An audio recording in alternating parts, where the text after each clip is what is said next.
Yo, it's your boy Ryan, Northwest Sports Fanatics, back at you with a new video. Today is Friday, September 13th, 2024, with your boy Ryan and the Northwest Sports Fanatics. Make sure you guys subscribe to the channel.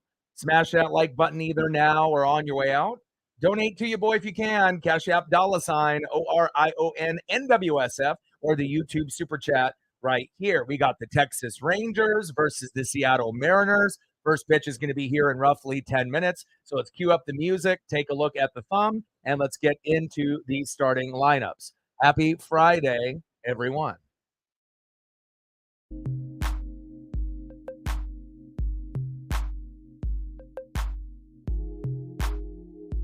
And on the thumb, on the left, we have the OG Adolis Garcia. And on the right, we have big dumper catcher Cal Raleigh. Now let's get into the starting lineups here first for the visiting Texas Rangers. Leading off for the Rangers at second base, Marcus Semien. Batting second, playing shortstop for Texas, Josh Smith. Batting third, playing center field, Wyatt Langford. Batting cleanup, batting fourth, right fielder, Adolis Garcia. Batting fifth, playing first base for the Rangers, Nathaniel Lowe. Batting sixth, playing third base, Josh Young. Batting seventh, catching tonight for the Rangers, Jonah Heim.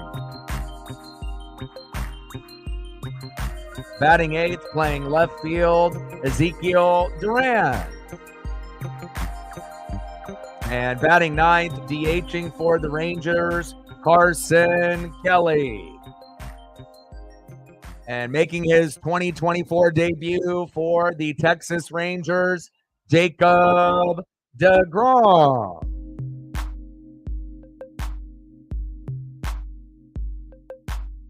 And now let's get into the starting lineup for your Seattle Mariners. Leading off for the Mariners in right field, Victor Robles. Batting second, playing center field, no fly zone, Julio Rodriguez. Batting third, catching tonight for the Mariners, big dumper, Cal Raleigh. Batting cleanup, batting fourth, left fielder, Randy Arozarena. Batting fifth, playing first base for Seattle, Luke Raley.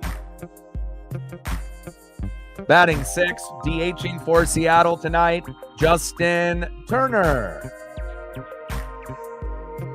Batting seventh, playing second base for the Mariners, Jorge Polanco.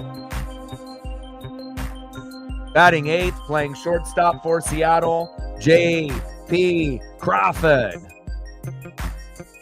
And batting ninth, playing third base for the Mariners, Josh Rojas. And on the mound, being called up to AAA Tacoma Rainiers to the Seattle Mariners because of the Luis Castillo injury. Welcome back. 3-4 record, an ERA of 4.76. It is Emerson Hancock. Let's go, Emerson. And we're going to be shooting for 20 likes within the first hour, 30 to 50 overall, and we're going to be shooting for 100 on the donos on every single stream. And like I mentioned multiple times in the stream, make sure you guys are taking care of your mental health. It's the most important thing you can do every day that you wake up on this earth. Okay, addiction, depression, anxiety, these are things that not only I've battled, but I know some of y'all are going through it right now or have been recently or in the past. So if you feel like you're slipping into the darkness a little bit, do some basic adjustments to your daily routine. If you're not exercising, exercise. If you're not eating healthy, eat healthier. Listen to 30 minutes of music every single day. Spend time with friends, family, and pets. Get the toxic individuals out of your life. You do these basic things, you'll come out the other side a lot quicker, and it'll help you win the day. Let's go, baby. Texas Rangers versus the Seattle Mariners. First pitch is going to be here in roughly 5 minutes, and I hope everyone is having a fantastic day. Let's go, baby. Matt in the building. What's good? Let's get to 100 in donos. Let's do it. And I definitely feel a little bit under the weather. And about an hour and a half ago, I didn't really know if I was going to be able to do this stream. Not really feeling that good with a little bit of a stomach bug, but as long as I can, grind it out, I'm going to do the whole game here tonight. I ended up, trying to get some rest earlier in the afternoon, but again, and when you're doing the NWSF and you're doing the Mariners, or if we're doing Oregon Ducks and Oregon State tomorrow in the Civil War, you got to push, you got to grind. And again, as long as I'm physically able to speak and as long as I'm able to grind it out, I'm going to do my very best. But I hope everyone else is feeling better than what I'm feeling right now. And hopefully the Mariners can get a dub. Yesterday was a little rough. We ended up doing the Miami Dolphins hosting the Buffalo Bills. Tua ended up getting his third major concussion. And ironically, running into Damar Hamlin, who ended up getting his life saved last year. And then once that game ended, I ended up doing the Rangers and Mariners, and we were up 4-1, and then it ended up being 4-2, 4-3, 4-4, and then the Rangers took the lead 5-4, and they never looked back. So we definitely let that game slip through our fingers, and now we're going to have a matchup where we're going to be bringing up a AAA pitcher that hasn't pitched for us in quite some time. And Jacob deGrom, is one of the notable pitchers in Major League Baseball, but has been hurt on and off for the last couple years. And he's making his Major League Baseball debut here in 2024. Definitely a very familiar name to a lot of people, if you remember him on his previous teams and previous matchups. So we don't really know what we're going to be getting out of Jacob deGrom. And again, this isn't going to be, the all-star Jacob deGrom. This is a guy that is just making his first start here in 2024. So again, he might be a little rusty. Again, Emerson Hancock may be a little rusty. But again, hopefully we can get to 5 runs, 7 to 10 hits, and we can find a way to win this game. Like, sub, donate, comment, share. If you do have a Twitter/X account, do your boy a solid. Like and retweet the post. It'll help us get some more people here. And if you are in the room, smash that like button for your boy. Help us get to 20 within the first hour. And then that'll help us hit the algorithm and the metrics. And then getting to 30 to 50 after that overall will be a breeze. Megan in the building. How are you? Like I said, late last night, I wasn't feeling very good. Had a hard time sleeping. And then obviously felt like I had kind of a stomach bug all day. And just, I don't like missing work. But again, we got Oregon State at 12:30 tomorrow. And I know I could have probably rested up tonight to be able to make sure that I was going to be fully healthy for tomorrow. But, I'm starting to feel slightly better. But hopefully I'll be able to do the whole stream here tonight. And again, I ended up trying to rest as much as possible earlier this morning and afternoon. And, anyone that ends up getting, a stomach bug, whether if you have, like a flu, a cold, or, food poisoning or some kind of stomach bug based off, whatever reasoning, a virus, I can tell you right now, it's definitely not ideal. It's definitely one of the worst feelings that you can have. And I don't really get sick that often. But again, just like most people, when they get sick, they turn into a big baby. And it doesn't feel good. But again, had a little bit of Pepto just to try to comfort my stomach a little bit. And I think, we'll be okay here tonight. And again, the games usually aren't too long, about 2 hours and 30 minutes, 3 hours. And again, hopefully the Mariners get off to a fast start. Hopefully I feel good, here within this 3-hour stretch. And then we'll be at it early. We'll be live at 12:30 or maybe 12:15 tomorrow. I'll have to look at the exact kickoff time for Oregon State. I believe it's 12:30, but I'll take a double look. And then again, the Mariners play later on in the evening. But based on how I feel, I may only do one stream tomorrow if I feel great. There is a possibility that I do 2 on Saturday and 2 on Sunday. But again, I got to be able to look out for my physical health, my mental health. And again, I got to be able to figure out reaction videos. We got the Ducks and the Beavers at 12:30 tomorrow. Then the Mariners play the Rangers in the evening. Then on Sunday, we got the Lions and Buccaneers at 10 a.m. And then on Sunday Night Football, we're going to end up having the Chicago Bears with Caleb Williams visiting the Houston Texans and CJ Stroud. So I'm definitely going to be doing that. But it kind of just depends on how I'm feeling, and hopefully I can make it through the stream here today. And I don't want to miss Oregon State. If I have to miss the late Saturday night matchup with the Rangers, I already did yesterday, did today, but we'll see. And then obviously Sunday, big game, Lions Bucks, 10 a.m. I may end up watching that with Paisley, or I may do a live stream, but we definitely will be doing Sunday Night Football and Monday night as well. Let's go, baby. Oh, awesome.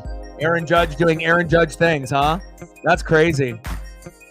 I'll have to check it on social media, but I haven't really been able to focus on my social media to the extent, just because I'm trying to rest up. And I know Britt said that she thought she might have gotten a little bit of a flu or, stomach bug or something, maybe from her son from school. But it's like, I don't really hang out with anybody. I go to the store maybe once a week, just to get kind of supplies for the stream and whatnot and snacks. And, I spend time with Paisley and then you guys. So it's not like I'm hanging around a bunch of kids, from, like a girlfriend or something like that. Or, I'm out and about, partying and whatnot. So hopefully things will, be better for me tomorrow. But I'll say this, today, this morning, this afternoon, it was as close to feeling like in, stomach bug hell that you could be in. But hopefully everything I feel is passed on. And again, if I didn't love you guys and I didn't love what I do here, I just could have said, fuck it, I'm just going to take the day off, which maybe I should have. But again, I want to be able to see what we can do here tonight. Let's go, baby. And on the mound for the Mariners, 3-4 record, 4.76 ERA, Emerson Hancock. First pitch to Marcus Semien. Pitches outside, 1-0 count. 1 ball and no strikes. And Luis Castillo out on the injured list. So we're going to end up having Emerson Hancock until he comes back. Big swing and a miss on a pitch outside, low and at the knees. 1-1 count, 1 ball and 1 strike to Marcus Semien.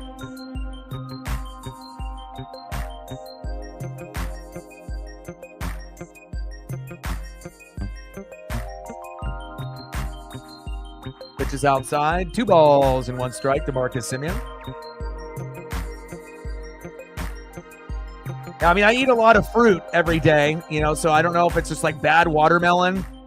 That could be the case, because anytime you end up eating watermelon, that's kind of getting to the point where, you may or may not. But again, usually when I get it, we either get a full watermelon and just cut it ourselves, or I'll get the pre-cut, from like Safeway and whatnot. But I'm not really sure exactly what it is. I'm kind of feeling it might have been, maybe something with the fruit that I had, since I eat that. I don't really eat a lot of junk food like crackers and cookies and chips often. I mean, here and there I will, but a good chunk of like my snack diet is fruit. But, again, I'm going to try to grind it out. Marcus Semien fouls that one off. 2 balls and 2 strikes. Top of the first, 0-0 Rangers and Mariners. 2-2 pitch from Hancock to Semien, and Semien gets hit on the arm. That was not intentional. Obviously, you got a guy in Emerson Hancock that's been in AAA for the Tacoma Rainiers. Gets hit a little bit there on the inside forearm. Hopefully he's okay. It looks like he is. Next up, shortstop Josh Smith.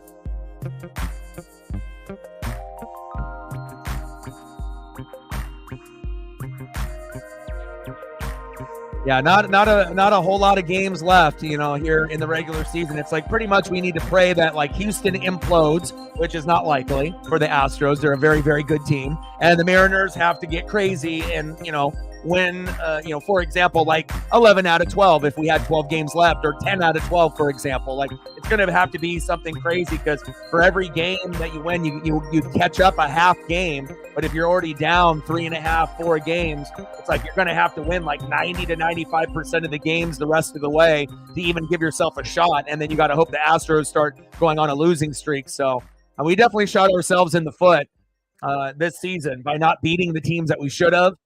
Tried to play up to the competition, to teams like the Phillies and the Braves and the Dodgers and the Orioles and the Guardians and the Yankees and the Twins and the Royals. But when you play teams like the Angels and the Athletics, even though they're much improved with Brent Rooker and the White Sox, you got to be able to beat the bad teams. And if you end up playing down to the competition, and they end up being one of the worst teams in baseball, like say the White Sox, and you can only win 1 out of 4 or 2 out of 4, eventually that's going to catch up to you, and that's what happened with us this year.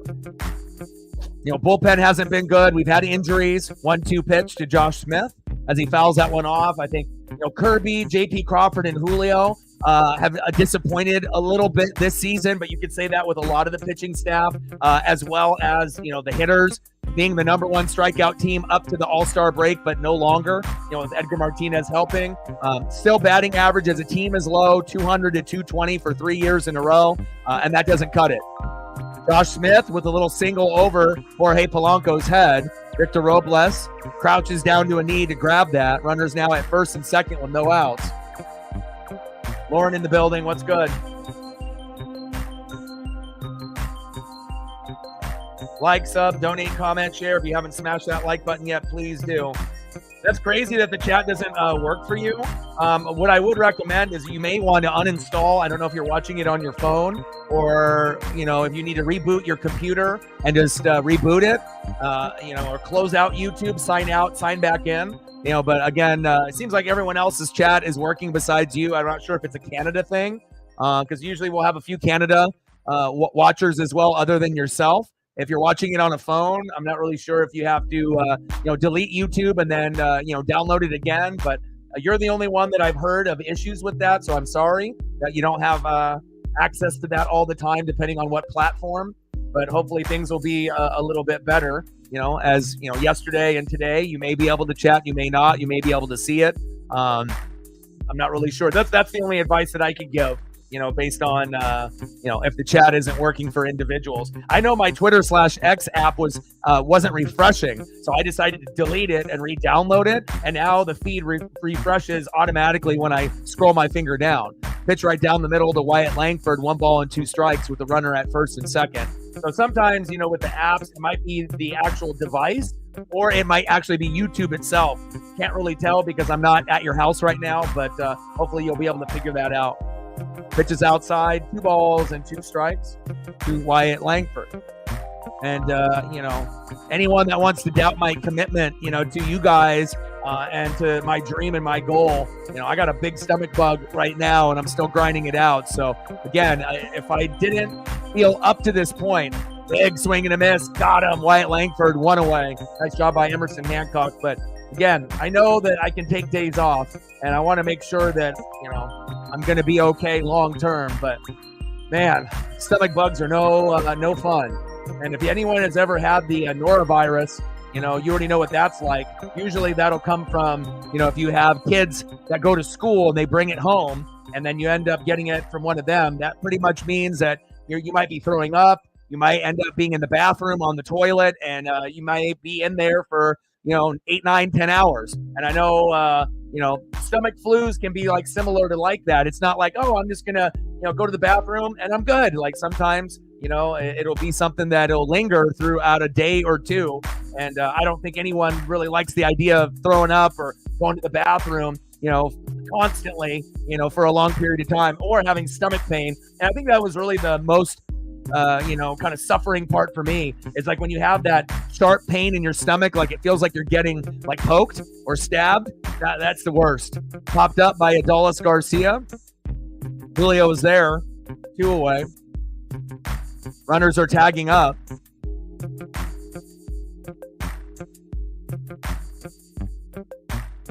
Adolis Garcia getting a guy to tag up and move over. Runners at first and third now with 2 outs.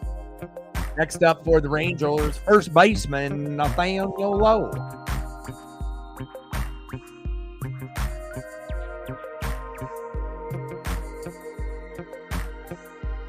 Yeah, it's been tough for us, but again, I'm not like a fair weather fan. I mean, I'm going to watch and root for the team, regardless if we're, playoff team or we're not a playoff team. Just a part of who I am.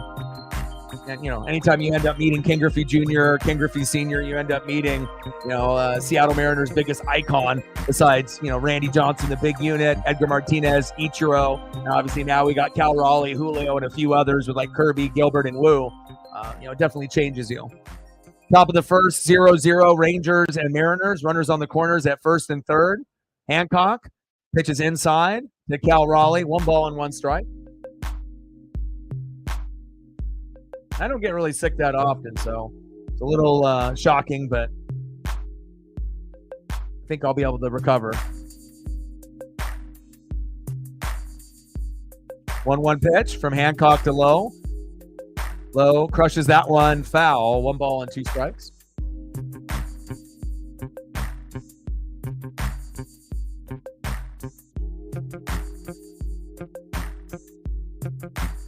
And we're 4 likes away from 10. If you're in the room and haven't smashed that like button yet, please do. Nice. Now we need 2 more. Thank you to the 3 of you. Now we need 2 more to get to 10, and then we'll be on our way to 20. Appreciate you guys.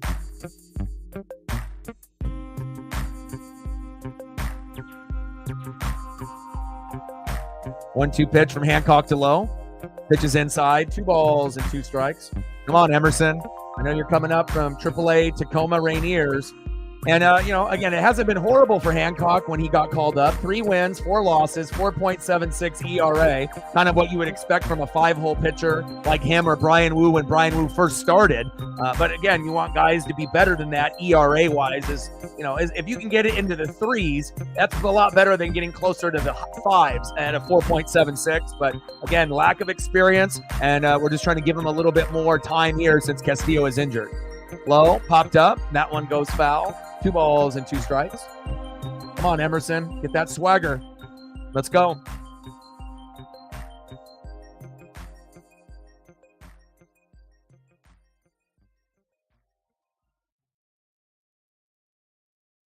Trailing the Rangers. No. The Astros by 4.5. Chopper and another hit. That brings in a run. 1-0 Rangers. Brutal. Right out of the gates. I mean, I shouldn't be too surprised because, again, we're going to get Jacob deGrom making his very first start in 2024, so he might be bad as well. But this could end up being a high-scoring affair. We know deGrom normally is lights out when he's healthy, but again, this is his first start in 2024. He's been out all year, so nobody really knows what he's going to look like. But again, we're going to find out here in a few minutes. Nice RBI single there for Nathaniel Lowe, working the count there. Next up is third baseman Josh Young. Let him know. Let's get it. Like, sub, donate, comment, share. Help your boy out. Big swing and a miss to Josh Young. 0-1 count. I appreciate that, man. I try to give everything that I got, even when I'm sick. And, again, if my stomach pain was, still what it was earlier this afternoon, yeah, I would have reached out to Matt and, just let him know we're taking the day off and try to get ready for Oregon State. But, fuck, another dribbler. That's another RBI. Same spot, same place, 2-0 Rangers. Nice job, Texas. Nathaniel Lowe with a little blooper. Josh Young with another blooper.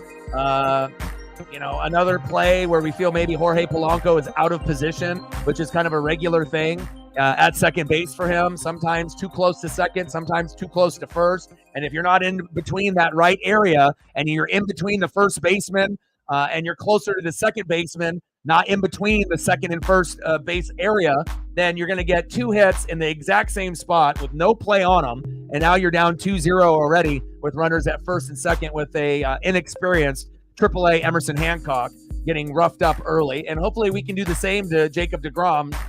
Who knows? We'll see. But great start for Texas. Not great from the Mariners here. Next up for the Rangers, Jonah Heim. Cool catcher photo. Obviously, I got to always rep that. Chopper towards first. And finally, we get a play. We get a baseball on. Luke Raley tags first base. And we finally get out of the inning, but the damage is done. 2-0 Texas.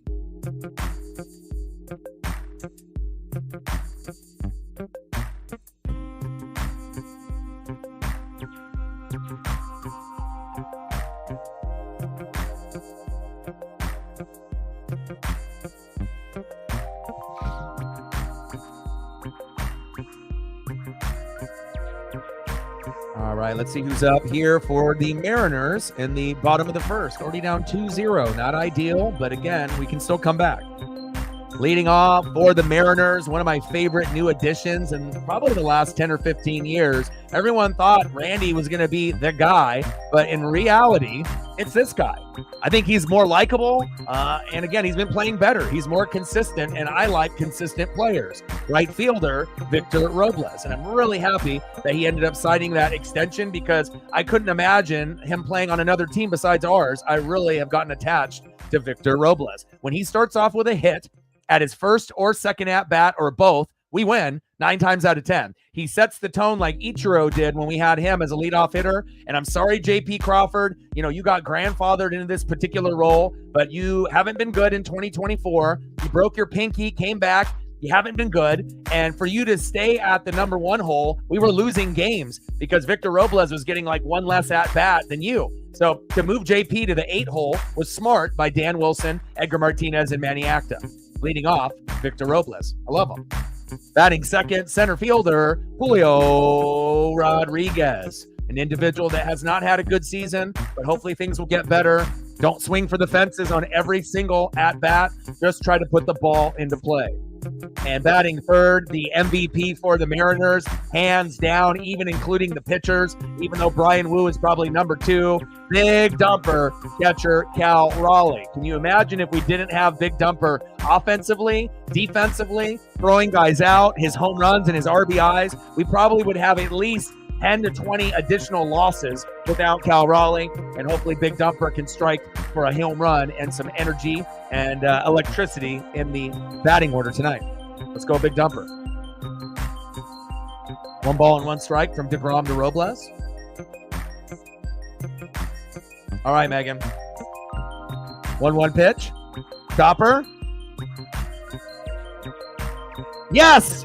And Victor Robles runs hard to first base, and it was a very hard hit ball to third base. And as the ball was retrieved up in the air, Derek Jeter style, it couldn't get to the first baseman cleanly. He ends up bobbling it at first base. Victor runs hard. Hopefully Randy is taking notes because sometimes he's lazy, and he was able to get to first base safe. That's why you always run hard no matter what. Even if it looks like you're going to be out 99%, 99.9, there's no way this little blooper in the infield is going to make it safe running hard. But again, the hustle matters, and that's why we love Victor Robles. Nice job. Nice single, Victor. Next up, Julio Rodriguez. Let's go, baby. Try dance up.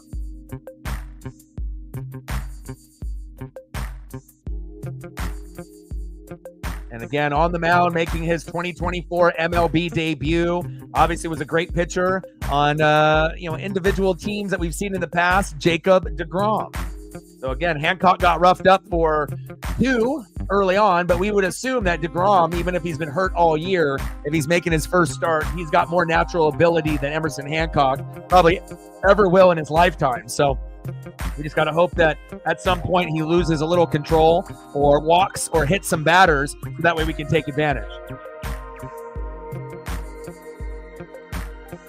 Only 7th career start for deGrom.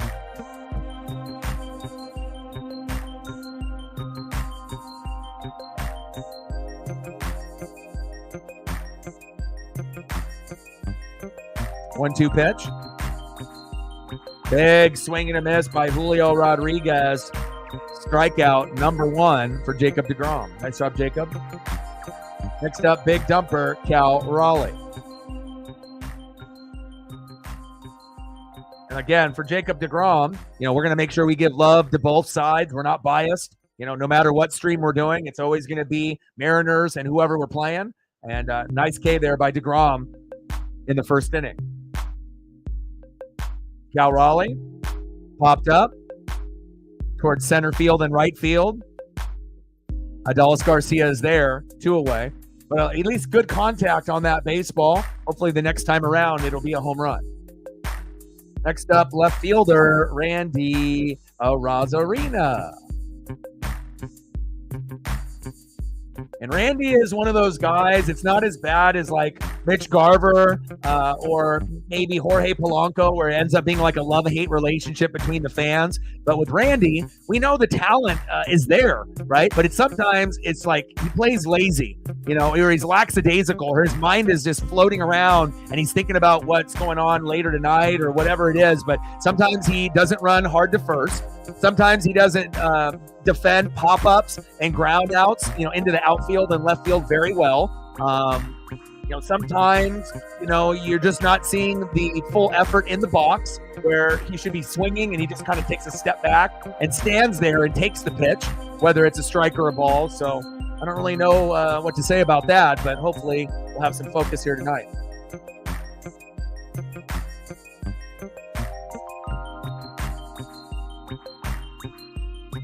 2-0 pitch incoming to Randy.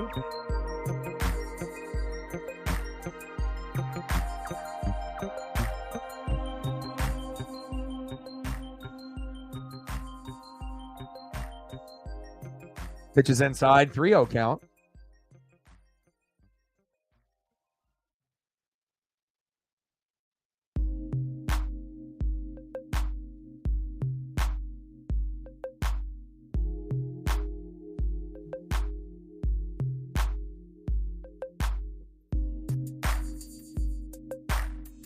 Robles in there, safe. Oh shit, Robles going for third. Safe. That's what happens when you got a guy like Victor Robles. He ended up getting safe to first base off a wild throw, steals second base off a wild throw, then steals third base with a wild throw.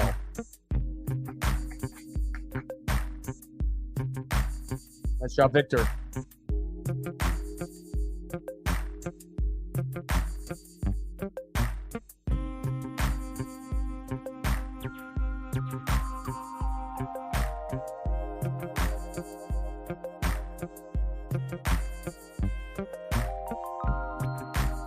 Pitch right down the middle for a strike. 3 balls and 2 strikes to Randy Arozarena.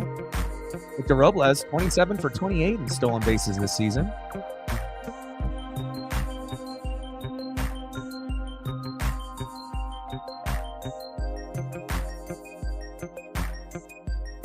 Big swing and a miss. Got him. Randy Arozarena strikes out. End of the first inning, 2-0 Rangers.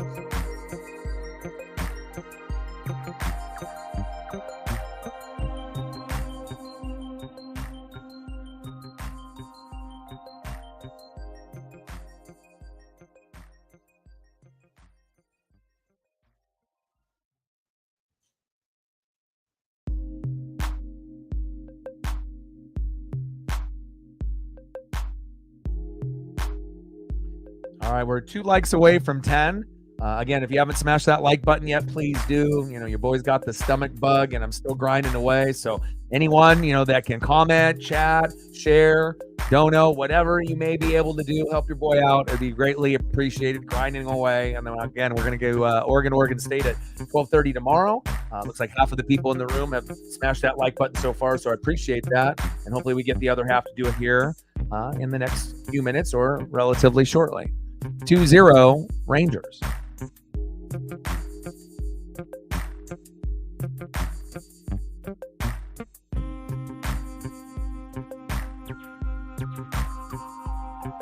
Next up here in the top of the second, left fielder Ezekiel Duran. Batting second, DHing in the 9-hole, Carson Kelly. And batting third, second baseman, Marcus Semien. Let's go Mariners.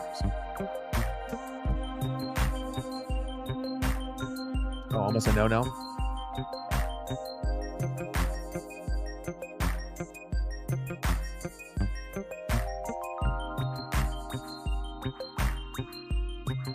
Man, sharp pains in your stomach are the worst. It's like one thing, like if you end up having like a flu or a cold and, you feel weak You feel like nauseated and dizzy. You sweat. That's a shitty feeling. But I feel like when you end up having someone, like it feels like it's poking you in your stomach and whatnot, that's even worse. Emerson Hancock ended up hitting another batter. Ezekiel Duran, not too happy.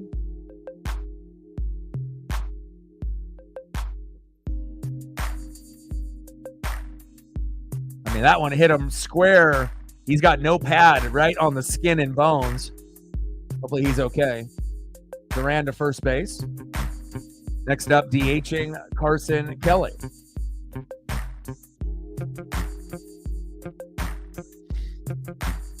But I'll still try to give as much as I got, no matter what. And I'm going to be as energetic as I possibly can be with what's going on. So, plus, we're getting towards the end of the season, and I'll be able to try to, grind it out as much as I can. I'm not really sure why they reviewed that. That was clearly on the forearm and the skin and the bone. And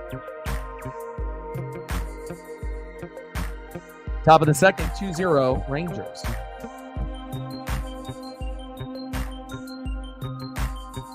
Carson Kelly steps up to the box. Rangers up 2-0. Lowe singled to right, and Simeon scored. Smith to third, 1-0 in the first. And Josh Young singled to right. Smith scored, and Lowe to second. Make it 2-0. Back-to-back singles right in between first and second base. Looked like Polanco was slightly out of position, but there was no chance for Luke Raley or Polo based off where the ball was hit. And again, Emerson Hancock just got called up from AAA. He only has 7 starts. Well, at least, based off wins and losses. And Jacob deGrom making his first start in 2024. So no one really knows what to expect. Kelly with a little blooper. Luke Raley jumps up Jordan style, catches it at first base, and goes down to tag to try to get a double play. And Ezekiel Duran slides back in just before the tag. Nice hops by Luke Raley.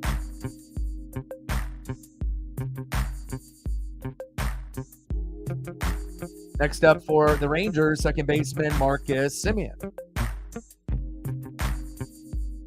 Reflect in the building. How are you? Yeah, and again, it happened last night. And then, I thought I was okay. Then I woke up in the morning, and then it kind of came back. And then all day, and then tried to sleep with Baisley and tried to, get some rest in just to see if I could pump this out and see how I feel. A little bit of Pepto, a lot of rest, and I'm here. And again, we got Oregon State tomorrow, and then obviously I'm hearing her game late. I'll have to see how I feel. And then obviously we got Buccaneers, Lions at 10 a.m. as well as Bears and Texans on Sunday Night Football. So, and also reaction videos. So I'm not really sure. I guess I have to play it by ear. We're going to at least be doing one thing every day, but I just don't know if I'm going to have the energy to do 2 things.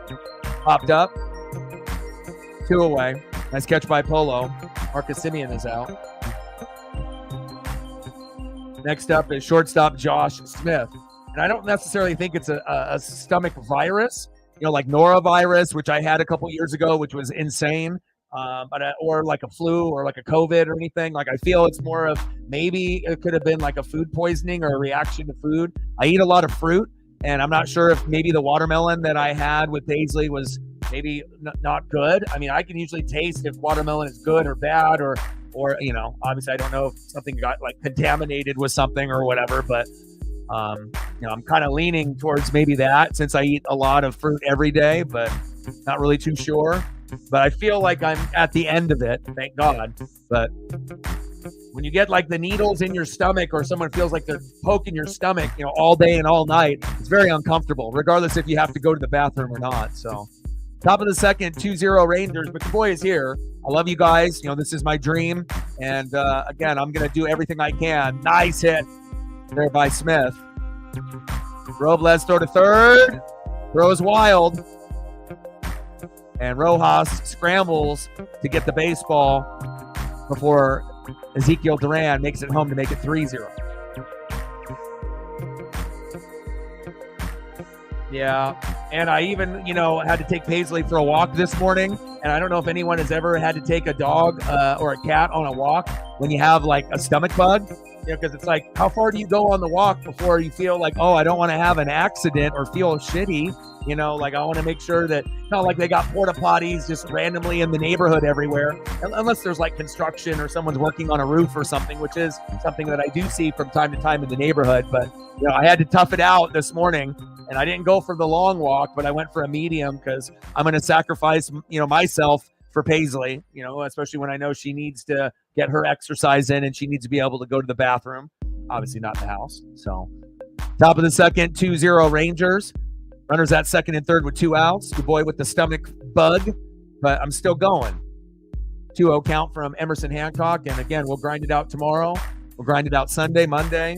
I don't like taking days off unless it's really needed. And especially when we're in the best time of sports, baseball and NASCAR are getting to an end. NHL and NBA are around the corner. WWE, AEW is always good all year round. Especially WWE. And then we got college football, the NFL right now. I mean, I'm not sure if there's a time of year that you can be happier in your life. Maybe the Mariners with a better record and us being in first place would have been a little bit better with a 90 to 105 win prediction for me and Reflect, where we were hoping 90 to 95, 100 to 105. And unfortunately, when you can't beat the bad teams and you play down to the competition and you end up blowing a lot of games and having injuries, and some people can say that's excuses, and Scott's service may be too long. I mean, there was a lot of reasons why, and we're nowhere near being a finished product, but the potential is there as we have another walk for bases loaded to Langford. This one might get super ugly right away. And Langford goes to first. Now we got Adalis Garcia with the bases loaded. He has one good swing, and we're looking at a 6-0 game. Hopefully not.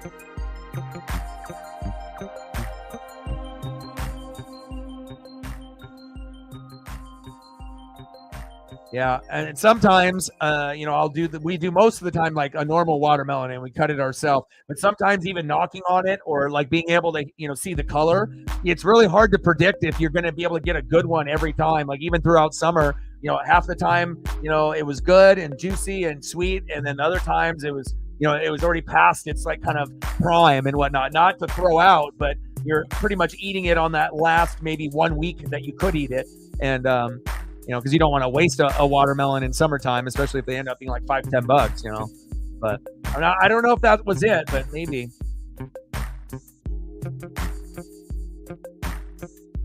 Top of the second, 2-0 Rangers. Bases loaded for Emerson Hancock, making his AAA debut from the Tacoma Rainiers. 2 outs, 0-1 pitch. Pitch is outside.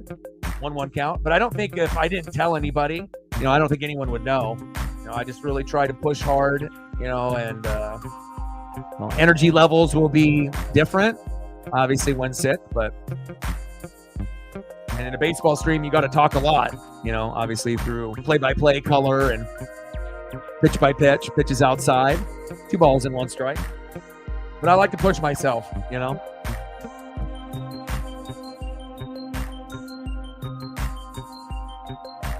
Now, if we're going to push to do this stream, we got to get a dub.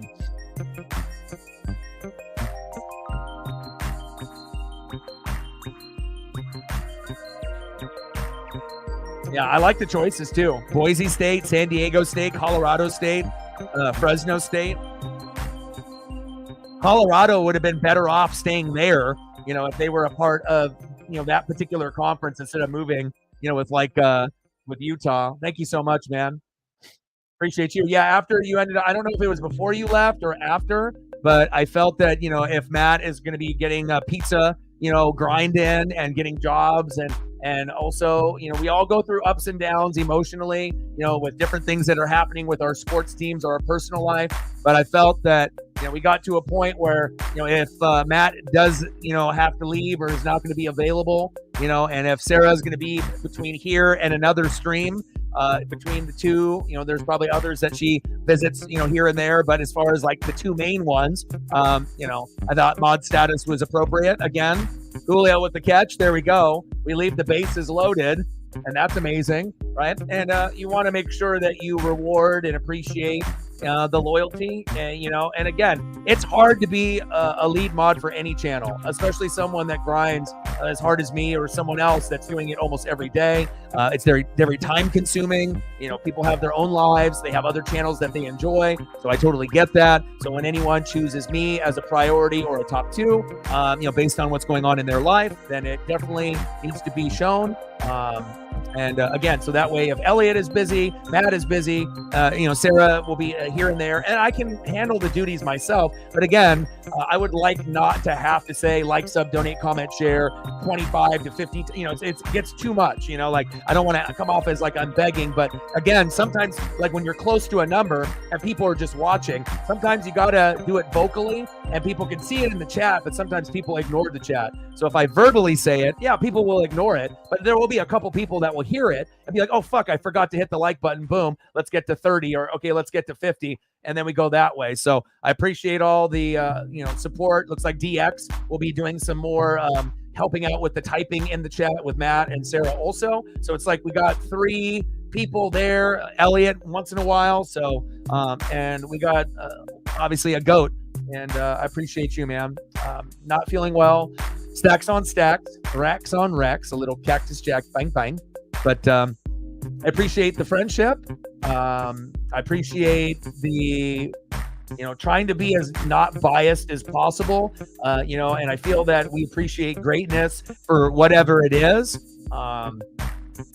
You're a fantasy guru. I'm a fantasy guru. We learn things from each other. And again, hopefully we place each other in the championship. I know Captain Oreo, Zini Panini, Shep, and many others in the room are battling it out for one of the playoff spots. But I appreciate you very, very much. Stacks on stacks, racks on racks, little cactus jack, bang, bang. Thank you, man. That means a lot too. I didn't even really know what to expect or if I would even be able to make this stream. Like literally, I tried to, sleep as long as I could before I knew I had to make a thumbnail as Luke Rayleigh gets hit on the knee and he goes to first base. But anytime you end up having a stomach bug or food poisoning, it's the worst feeling ever. And again, I really push and I like to be able to spend time with you guys because I feel also too, it's like good therapy. For us, I can call a game or do wrestling or whatever, but at the end of the day, on top of me calling the game, it's cool to be able to kind of touch base with each other's lives, as well as meet new people, see if they're a fit for this channel or not, whether they get the Hollywood Hogan boot or if they end up turning into a goat or a regular. And appreciate you guys very much. Next up is Justin Turner. Let me know what you want to do for photos. And I know that you're a type of person that doesn't really care for the photos. You just want to support the dream for me and Paisley. But anything that you want, I can sprinkle in on my own because I already know what you like. And I appreciate you very much, man. Means a lot. Calvin with a tour, adding on to the dono train. What's good, bro? I appreciate you. Stacks on stacks, racks on racks, little cactus jack, bang, bang. I always appreciate you commenting on the Saints reaction videos. You're known in the Saints community. A lot of people are going to watch different Saints, reaction videos from Saints fans or people in the NFC South, but again, it's always nice when I can get support from the most rival fan base that I'm a fan of, besides maybe like Astros fans on the Mariners side. And again, I think Bucks fans and Saints fans, I think they actually kind of get along. Not every Buck fan is a cool person. Not every Saint fan is, logical. It's, sometimes you're just going to be beef.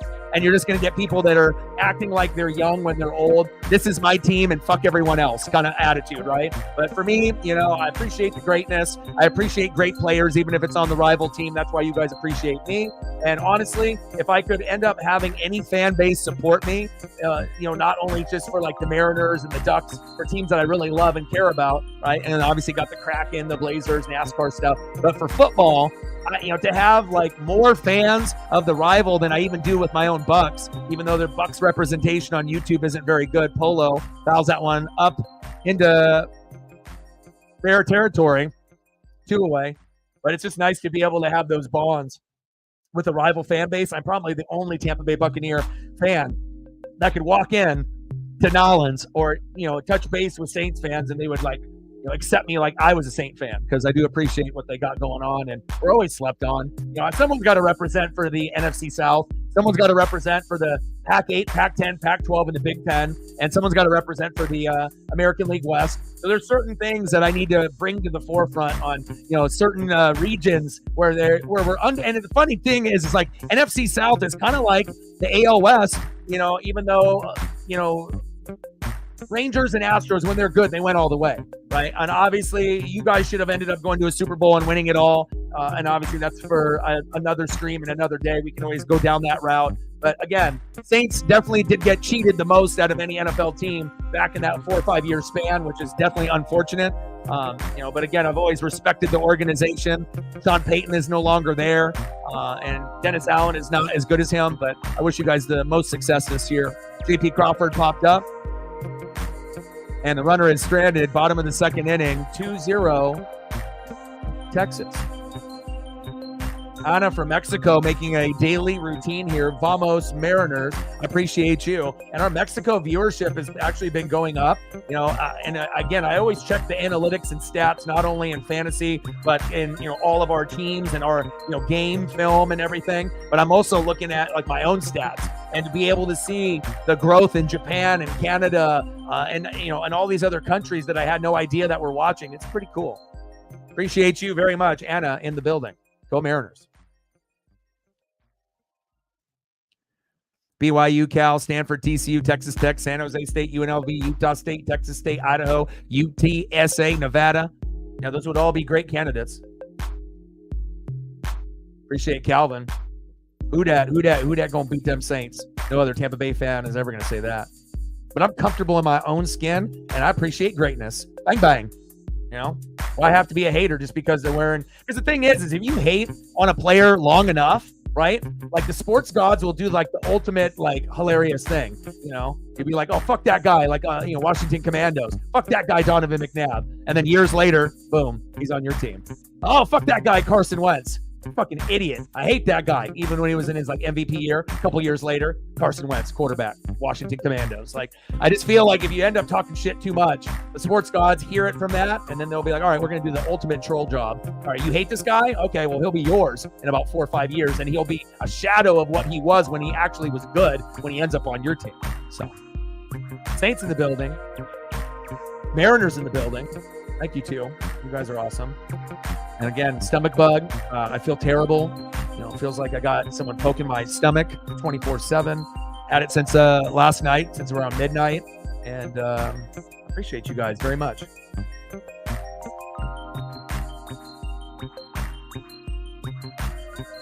Now, the thing is, I already did the test. Now, obviously, I already know it's that because I don't go anywhere. I literally, take walks with Paisley. I don't associate myself with anybody. Go to the store once a week. And, it's very chill here, in the Northwest Sports Fanatics household. So, obviously, I always have to take all precautions, to see how things are, based off, flu, cold, stomach bug, food poisoning, COVID, other things. So, just one of those things. I feel Pepto-Bismol might do the trick. Kobe in the building. Jags in the building. What's good, my guy? Haven't seen you since last football season. Jags in the building. How are you? Captain Oreo's ready for Washington State. Huskies versus Cougs. Apple Cup. I'll watch. I've watched that every year since I was a little kid. How could I not be interested in something that was in a state right above me? And again, I'm a little upset that we don't have Oregon State and Washington State in the Big Ten. I thought that they should have gotten invited. But again, they didn't think they would be able to be enough of a draw for money. But then if Jonathan Smith would have stayed and not gone to Michigan State and they kept recruiting, Oregon State was actually kind of beating up Oregon the last couple of years. So it's like, I think that Oregon State would kind of be in the same spot as like UCLA, where they wouldn't really be one of the worst teams in the Big Ten. They probably would be like in the middle, honestly. And then if they got recruiting, maybe they could climb up a little bit, just like Washington. And a few of the others, we saw USC with the big jump already. Top of the third, 2-0 Rangers. Next up is Josh Young, popped up on a 1-1 pitch. Luke Raley is there down the first base line. One away.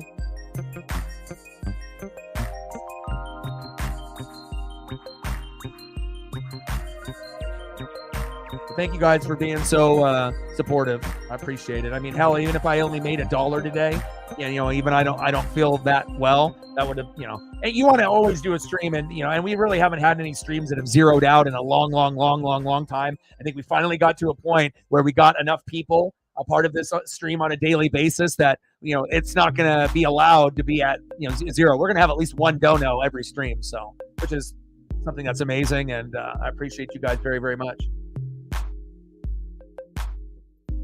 Yeah, and it's cool to be able to see, because obviously the Saints fans and the Falcons fans have more beef, but the Bucks fans and Saints fans like talking shit back and forth to each other because we're the top dogs. And even before I got Brady, it was going to run through the Saints and the Bucks. The Falcons were always third or fourth with the Panthers. The Panthers and the Bucks is the natural rivalry, Atlanta and the Saints. But again, if those two teams aren't, competitive and it's a one-sided rivalry, then it's not really a rivalry, is it? It's kind of a beatdown. But I would say that the Falcons and the Saints, you guys have better matchups than the Bucks and the Panthers typically. Like sometimes the Falcons will beat you, right? Even though you should be beating them 9 times out of 10, but depending on how Carr or the coaching is, or the O-line plays like shit, or there's bad defense for that one particular game.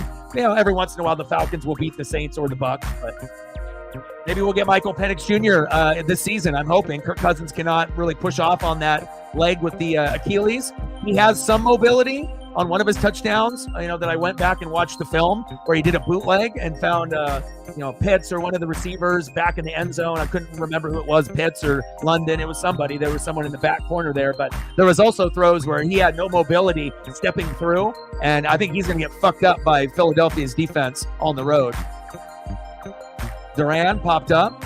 Plus, I want to see Drake May and Michael Penix Jr. We're not going to see McCarthy, and we've already gotten a chance to see a little bit of Nix and Caleb, and it'll be some good, some bad, some amazing, and some ugly, right? A little bit of in between, but eventually we'll get Drake May and we'll get Michael Penix Jr., and that'll be exciting. He said, I love my Cleveland Guardians, he says. I never knew that was your baseball team. I think we've only talked Jags before. 102, 98 to go. Calvin, you got a Saint player that you want to throw up? Zay in the building. What's up? Popped up. There we go. Julio with that out. Go to the bottom of the third. Stomach bug game. And we're not talking about one of the players. We're talking about your boy. But I'm here. Zay in the building. What's good?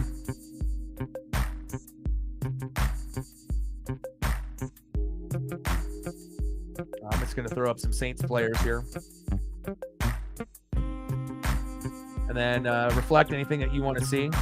Jonah Coleman or whatever. I know normally you don't care, but if you care at the moment.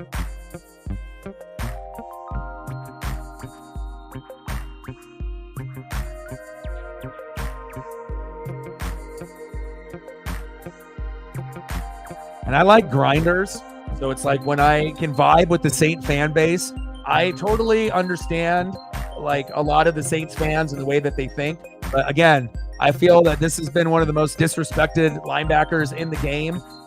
Him and Levante David never really got a whole lot of love or pub. But when Levante David ended up winning a Super Bowl, finally people started to recognize DeMario should have a Super Bowl under his belt as well. But he's a guy that even when he gets old, he puts out so much effort that everyone else is forced to play up to his competition. And I nicknamed DeMario Davis, a.k.a. the glue, because he holds everything together. And I love this player. I've even commented on social media that I thought, and I tagged him, that I thought, hey, I'm a Bucs fan, but I think you're like the most underrated linebacker in the game, and you have been like year in and year out. And he responded. And it's pretty cool when you can get a response, knowing that I labeled myself as a Bucs fan, and he would still either like it or retweet it or comment on it.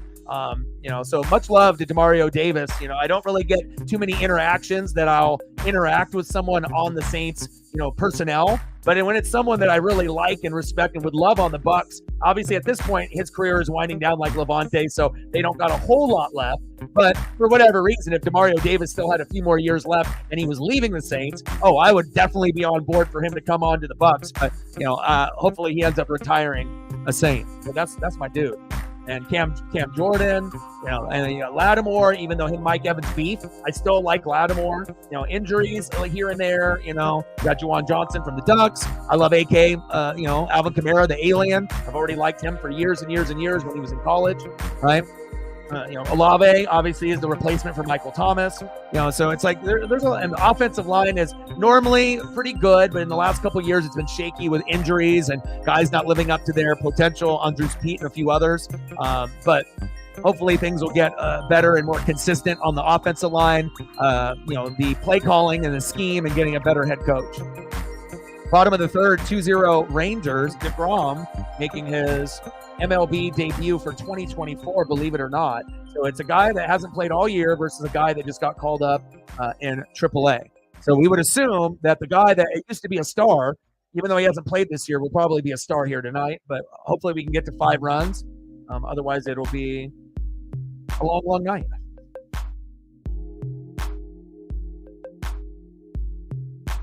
I could see this happening.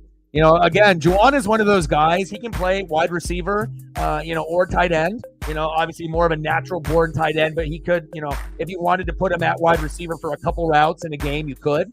If you wanted to have like 4 wide or however you wanted to do it. But, he's kind of sneaky good with his hands and his body position. He's probably one of the more underrated tight ends in the game. Big swing and a miss. Down goes Rojas. 1 away.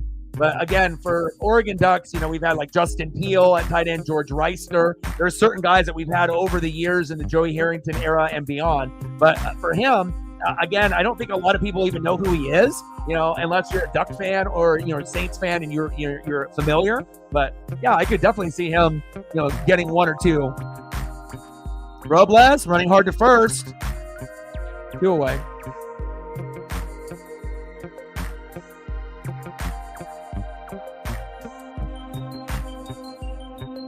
Next up for the Mariners, Julio Rodriguez. Shout out to Calvin. Shout out to Reflect. Appreciate you. Definitely makes this stream worthwhile. But again, I feel like for my mental health, I don't, it's like I'm not going to be calling up, talking on the phone. I'm not really a big phone person. It's more like texting, like most people. So to be able to do my dream. Call a game, whatever we're doing or wrestling, hang out with the fans that have turned into friends and family, and then to be able to, kind of just go over about whatever's going on in our lives or in, around the globe and, our hobbies, our, dreams, how we're feeling. It's a good feeling. I feel it's like once you do it every day, it becomes like a good positive habit to be able to want to hang out with each other. 1-1 pitch to Julio. Chops that one back to the T-Mobile bricks. But again, every host is a little bit different. So it really comes down to, at the end of the day, who do you connect with? What connection do you have? And is it an authentic connection? Is it real? Is it genuine? Or is it just like a popular person? And then you can kind of make a decision on where you want to spend your time, your energy, your money, your support. And I feel that not everyone is going to be a fit here, but the people that we do have, I feel that a lot of them are lifers, and that's special. So appreciate you guys. Bottom of the third, 2-0 Rangers. Julio 0 for 1. Nobody on with 2 outs. Stomach bug game, but the boy is fighting it. Feel like I'm getting kind of towards the end of it. But every once in a while, I'll be calling this game or talking to you, and then I get that little jab in the stomach. But hey, if MJ and Kobe and others can go through the flu games and whatnot, your boy can push and make it through.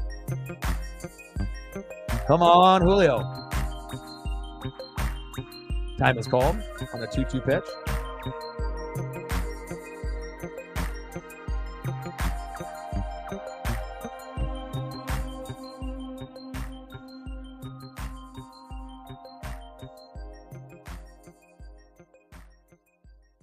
Julio, there we go.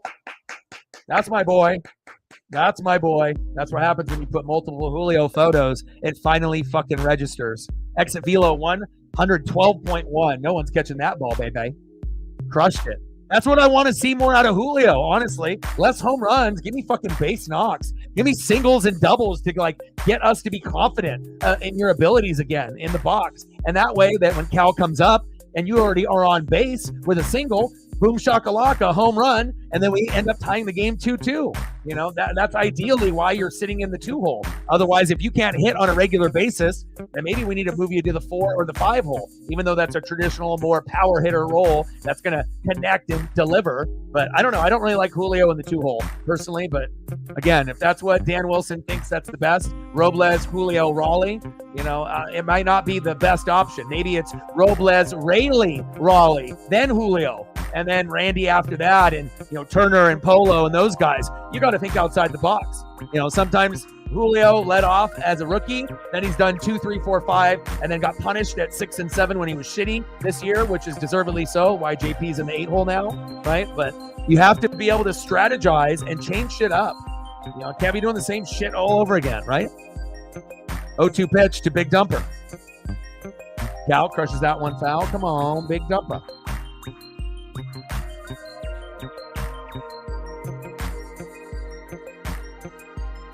I mean, there's not too many guys that are going to get like 4 or 5 photos in a single at bat, but Cal, Raleigh, and Julio definitely will. Extra luck, extra electricity, and he's on the thumb. Let's go. I made that a choice not to put Julio on the thumb. I did Cal, Raleigh. Come on, Cal. Cal crushes that one foul. Count remains 0-2.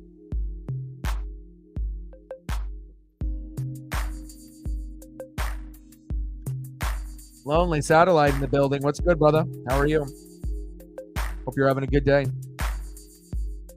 What time is the Apple Cup tomorrow? Washington State. Is it on after the Duck game with the Beavers so I can like watch it in peace? Hopefully it's on after.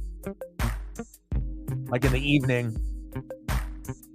Then I can watch the Mariners and I can watch the Apple Cup at the same time. Damn it, 12:30? Same time as the Duck game? So I'll be doing the Duck game, and then I'll definitely be having the Apple Cup on while I'm streaming. I'll report on both for sure.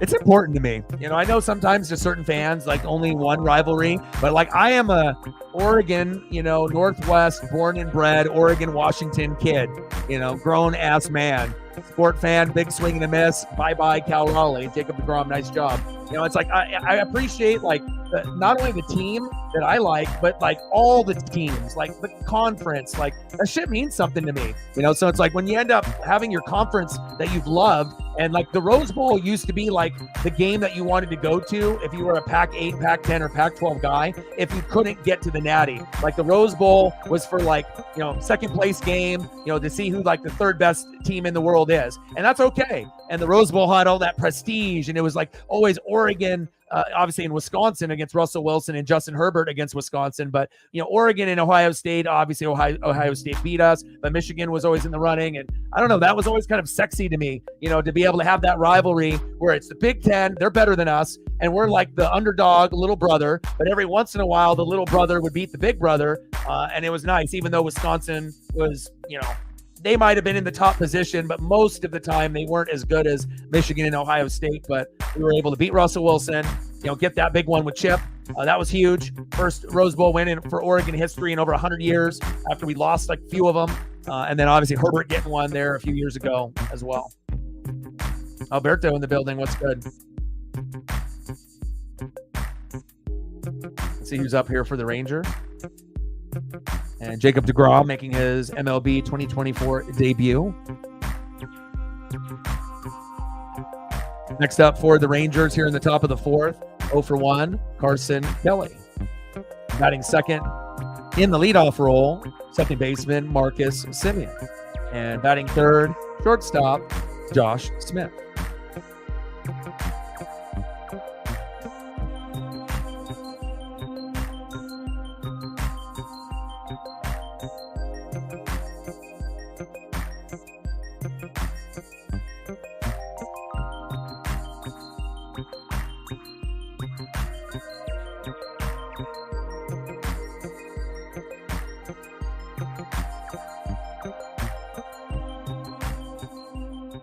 Top of the fourth, 2-0 Texas. We still need to be able to score some runs, baby. But Reflect usually doesn't care about photos, but at least I can put up something dope that I know that he appreciates. I appreciate it. And it's an incredible, dope photo. Give me that HD. Give me that 4K. And give me that Arizona Wildcat baller going somewhere new. They lost Jabbar Muhammad to Oregon. That did not feel good. If they still had him, imagine how much better the defense would be, right? But then to be able to add a Jonah Coleman, I'm jealous. I wish Jonah was on the Ducks. 0-2 pitch. Carson Kelly pops up. Julio and Victor Robles are there. Victor's got it. One away. Jeffrey with a tour. Appreciate you. Thank you so much.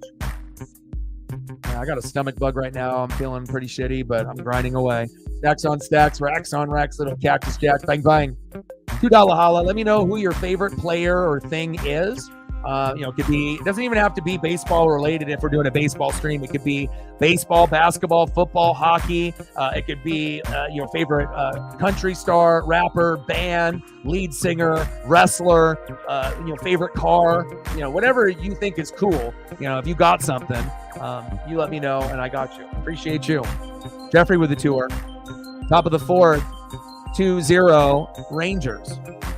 Emerson Hancock on the mound, 65 pitches in, obviously making his, 8th opportunity here, 3-4 record, 4.76 ERA. So obviously we already knew going into the game that it probably wasn't going to be that good of a matchup, for him as far as, his inexperience. But you got a guy in DeGrom that is just playing his first game this year, and Hancock has been about 500, 3-4. Not a whole lot of run support in a lot of those losses. Punch out to Simeon. There we go.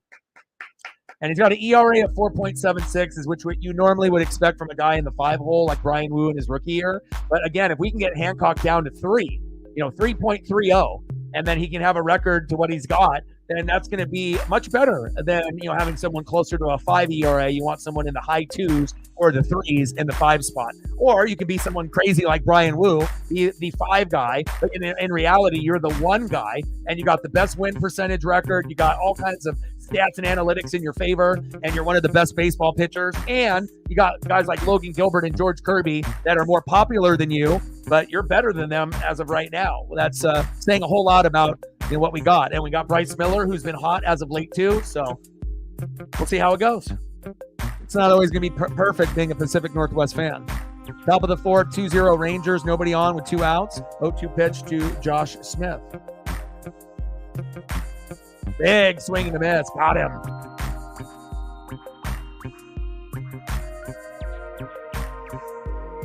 Goodbye, Josh. Nice 1-2-3 inning by Emerson Hancock. Nice job, brother. It's like you have 0 expectations and you just hope that he doesn't give up fucking 5 to 10 runs and 3 home runs and all these goddamn ribbies. It's like, we get it. You're not that good. You're the best thing that we got at this particular time at this spot. But only 2, and we're in the 4th. I would say that's a success, because if we're really being honest, Brian Wu, George Kirby, Logan Gilbert, Luis Castillo, and Bryce Miller have done this as well, where they've given up 2 by 4 innings, sometimes even more than that. So I would say so far it sucks being down, by 2, but offense, get it into gear. Hancock is doing the best that he can for being who he is. Appreciate the positive vibage. It's hard to when you're getting like poked in the stomach, feeling sick. $6 holla. Appreciate you. Stacks on stacks, racks on racks, little cactus jack. Bang, bang.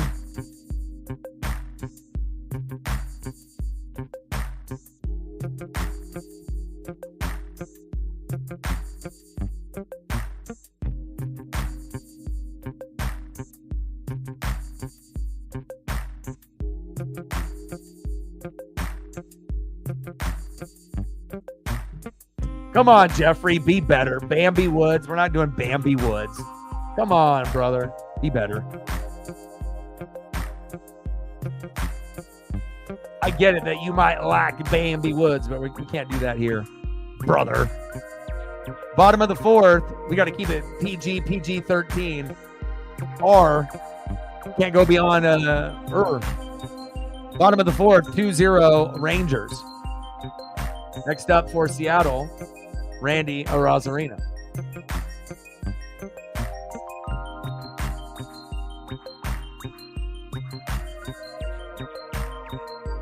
Okay, I got you.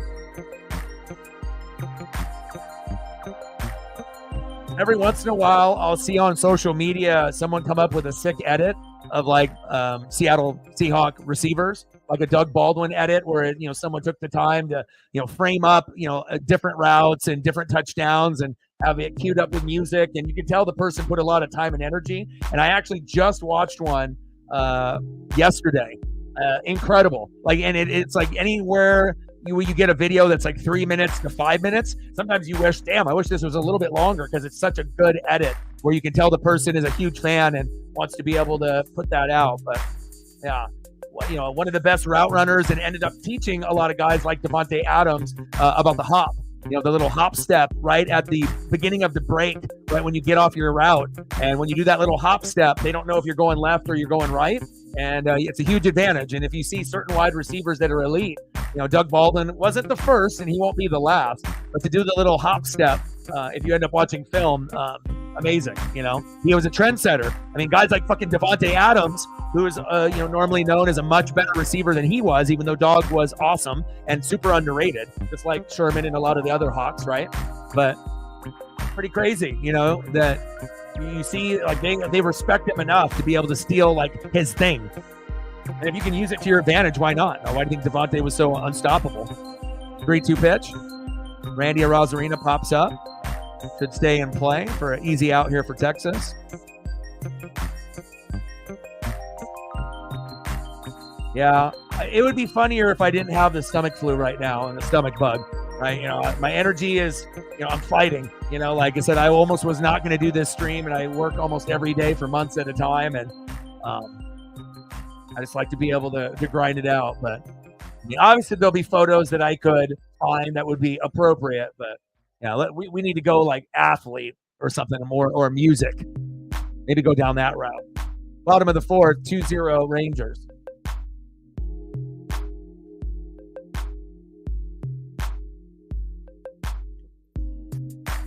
Seahawks, I think Seahawks are going to win a good amount. I mean, I think they're slept on right now by the media. I feel that they're getting disrespected like a few other teams. When you see a top power rankings of 32 and they got the Seahawks like 22 to 25 or something like that, that's ridiculous. There's definitely like 8 or 9 or 10 teams that they're better than when you see those kind of rankings. But again, everyone has bias in the media, and sometimes you'll see these power ranking lists that have a bunch of teams that don't belong in the top 10 or top 15, and you're like, why are they there? Because of their name and their history, not that because they're good this year, but I think that it's very possible. Most wins that Seattle could have is if there's injuries in the division. Rams already beat up Puka and the offensive line, but if the Cardinals and the Niners have big injuries, there is a possibility if they overachieve, they could go as high as 12-5. That's the maximum they could go. But I think that 10-7, 11-6 is realistic. And then if they have, bad luck, 9-8. And then if they have injuries, 8-9. I don't see them going any worse than that. And that's like worst case scenario. I don't see a 7-10 record. I mean, if that was going to happen, then Geno would be injured.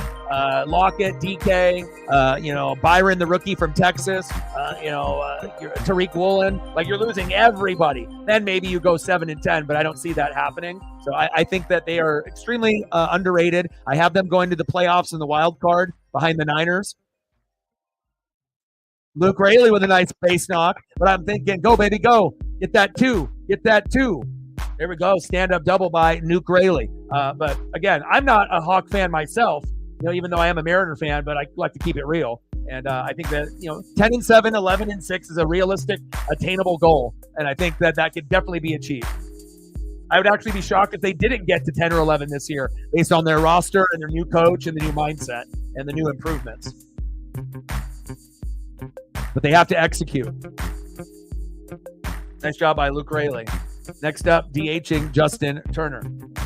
0 for 2? No. 0 for 1, but hopefully 1 for 2. All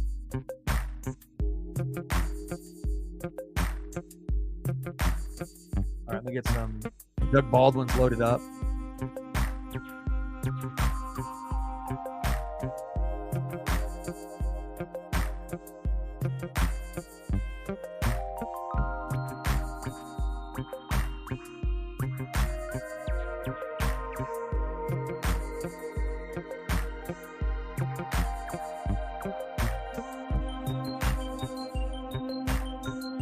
And even though I'm not a Hawk fan myself, I pretty much watch every game and, keep up with what's going on. I think most people in Oregon, whether, you're a fan of another team, but since they're close, in Seattle, one state up, it's like anything that's happening in Oregon, people in Seattle, they might not care, but some people care and they'll watch both. And I feel like Oregon people are the same way. Like, we know what's going on with Oregon and Oregon State and Blazers and all our teams here, the Winterhawks, the Thorns and, the Timbers, with soccer and baseball, basketball, all that, right? But I think that JT with a hit. Nice. There we go. Luke Raley goes back to second, finds himself, now goes to third. Runners on the corners with one out. We're about to score, baby. But I feel like I like to know what's going on with the Kraken, the Hawks, the Sonics, the Seahawks. I like to be able to know what's going on with the Sounders. Let me know what's going on with the Cougs and the Huskies. Like, I like to be able to, kind of snoop and know what's going on, with these other teams. And I like to be able to scout and coach up. And I like to be able to evaluate talent and greatness. And I like to be able to keep up on what's going on in the conference and those particular players and teams. But we'll get more of these in a little bit. Little Dougie B, very underrated. Polo is up next. Nice job by Luke Raley getting on base and Justin Turner. Now we need the trifecta. Jorge Polanco.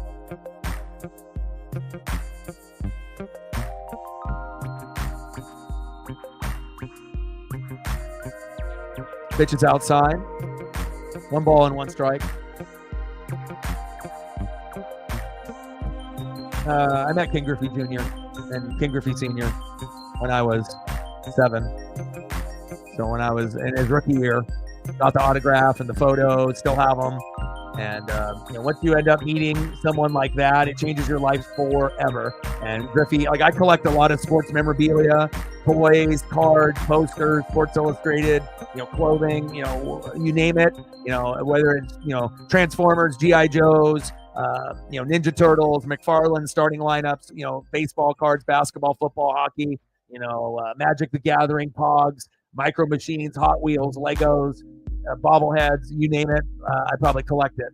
So, but Griffey, that's like one individual that my collection, I have more representation with that. So changed my life. And, and again, I'm, would probably be a streamer of some kind, either video games or sports. But if I didn't meet Griffey and Sandy Koufax, who's a Dodger legend, best left-handed pitcher of all time besides Randy Johnson and Steve Carlton, and World Series champ, and striking out guys like Mickey Mantle and Willie Mays on the regular. Like Koufax was like the most feared pitcher back in the 50s and 60s. Cy Youngs, 200, 300, 400 strikeouts, like crazy shit, right? And so when my dad met his hero, and I met my hero, and I met my hero besides my dad at 7. My dad met his hero, when he was in his 40s back in 1992, and I met mine in 89. And so when you end up meeting, two significant athletes by the time you're 10 in the 4th grade, it really, because you got to think from 5 to 12 years old, everything in your life is cool, right? Video games are cool, magazines are cool, toys and, everything is, cartoons, everything is like super memorable. And if you go back into your childhood, I feel that really opens up like your happiness again, especially if you've been in a rut or if you have depression. Like imagine like being 40 plus and you haven't watched Transformers or G.I. Joe or Ninja Turtles since you were a kid. And then you go on like YouTube or Amazon Prime and you end up watching an episode. It would be impossible not to smile from ear to ear just hearing the theme song of the cartoon or show and then getting into it. I feel like a lot of people need to kind of tap into what I do because I end up watching vintage stuff all the time, every day, at least 30 minutes, because I want to be able to tap in when things were easier. When you were a kid, you woke up, didn't have any responsibilities besides making it home for dinner and what cartoons or sports or wrestling I'm going to watch, who I'm hanging out with, what I'm doing video game wise or shooting hoops outside, the basic stuff. So.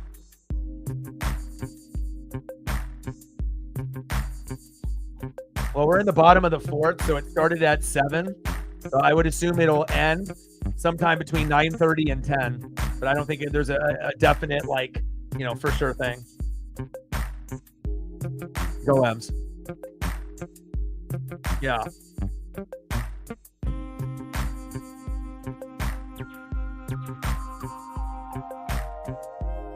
initiatives in right, zap right. I agree, Matt. Yeah, but obviously for me, like Griffey's my number one. Randy Johnson, obviously is in my childhood too.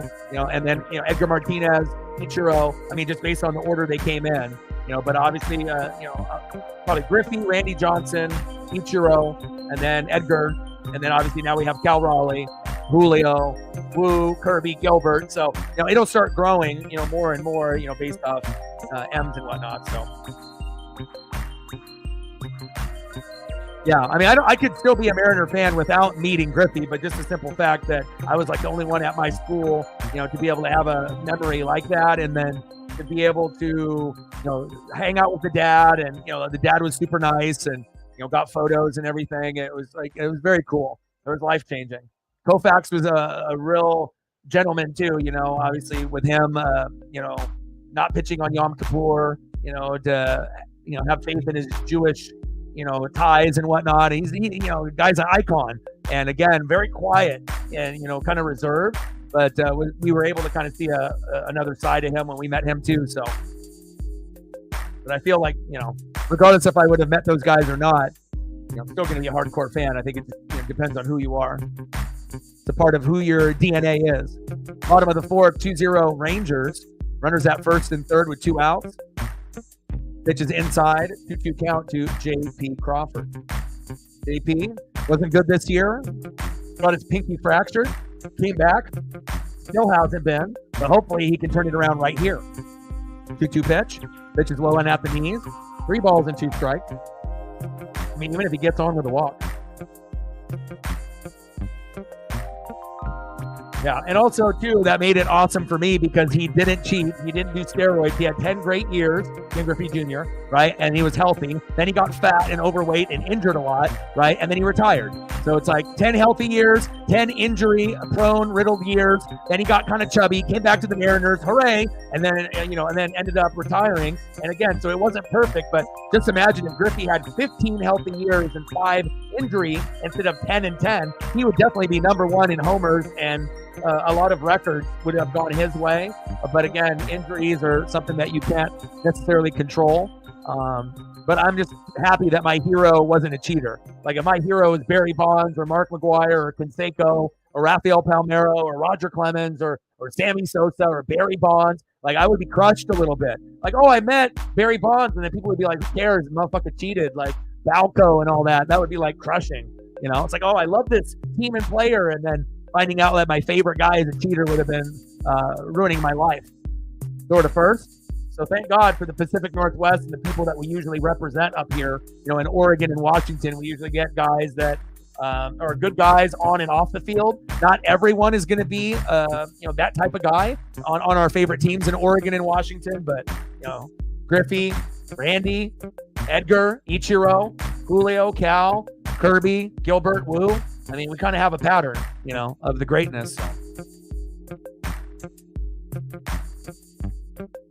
All right, let me see if I can get Captain Oreo a few more photos, and then reflect anything that you want. I know he doesn't really care, but he's a Seahawk fan too, so he can appreciate some of these.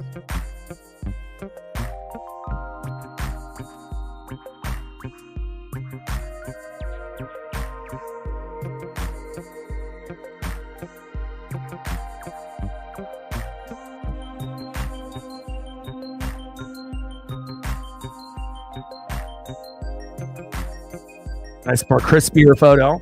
Sometimes they're just the resolution isn't good enough. Not to my standard, but full screen at least. But then to get the icy, where it's like the HD 4K, that's my standard. Why can't every photo be like that? Like we need better photographers. Ken Griffey Jr., right? Randy Johnson, spending like who knows how much, $100,000 on their camera. You better take some damn good pictures. Not everyone's going to be able to have a $100 to $1,000 camera, let alone a camera that can pump out, $100,000 pictures. Dougie B.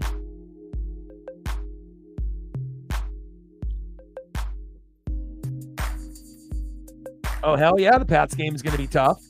Again, with the injuries and obviously their defense, they shut down Cincinnati, and again, to only give up 10. 16-10, like even though they didn't do a whole lot, and Jacoby Brissett and Drake May, it seems like are a little bit limited. But again, it's not anything that, it's a sleeper matchup. Like it's like if you, based on what you saw against Denver, there was some good and some bad, right? So it's not like it was a dominant win. Like you barely beat the Broncos, and both teams made mistakes, and you were able to get enough out of Lockett and Kenneth Walker and Charbonnet late to end up getting the victory with the defense. But it's not like the Broncos scored 0 or 3. When you can look at a score at like 26-20, it was close, one possession, right? 16-10, same thing, but less offense, right? Defenses played better. So I definitely think that, the Seahawks should win that game. But since they are on the road, and if they're a little bit sleepy, or if the Patriots end up getting some early sack lunches or an early interception, that definitely could set the tone. And if they shut down Charbonnet with no Kenneth Walker III, and it's, you're only getting, limited looks with Lockett and DK, not the big ones, then it could end up being like an upset loss where you end up losing, for example, 16-13 or 20-17 or 23-20. It could be like one of those games where it's close. It could go either way. But if you play sloppy ball on the road, even against a team that's not as good as you could lose. Popped up, back. See ya! Oh my. Wyatt Langford with the solo dinger, 3-0 Rangers.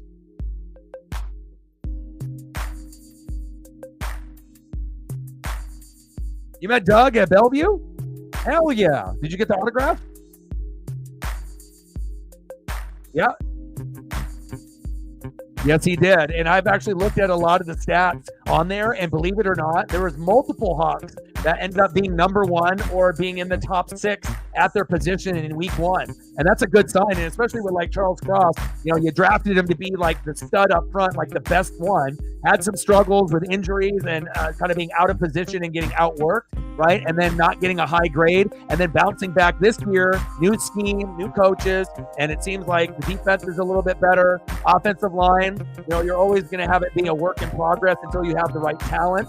But again, to be able to see a guy that was ranked really high, and then maybe underachieved and was getting criticized, and then to come back and have the highest grade out of, any tackle, in week 1. Yeah, it was only for 1 week. Haters can say, who cares? But again, when you've never done that before, and then all of a sudden you're finally there in your second, third, or fourth year, that's some good shit. That means like you didn't fuck up on that draft pick, like, because it was starting to look like, maybe you kind of reached for this player and could have had a Creed Humphrey. And I know a lot of people that are hardcore fans would agree, when you have a guy like Creed Humphrey and you haven't had a good center since, like a Max Unger, if you have a good center, it changes everything. And if you had Creed Humphrey a couple years ago, imagine where you would be at now, adding on other pieces. So again, but it's nice to be able to see, a player finally live up to the draft status, and hopefully that'll be something that we can continue. But multiple players on the defense on every level. And, you got Byron up front from Texas, the rookie. And, again, new coach, new scheme, new vibe. And I like it. And he also has captains every week. So he switches it up and rewards the players, McDonald, on who's doing good. So it's not just like the same, Geno Smith all year round. I think that's cool. Something a little bit different to change it up to motivate, these medium to lower players to play better than they normally would, with the chance of maybe being team captain at the end of the week. Pretty cool. Good extra motivational tool. I'm digging it. 1-1 pitch from Hancock to Nathaniel Lowe. We just need our offense to get going here. I mean, this is kind of what we thought that a guy like Hancock would give up, right? We thought of 3 to 4 runs, but we have to score ourselves so that way we give ourselves a chance. Broken bat.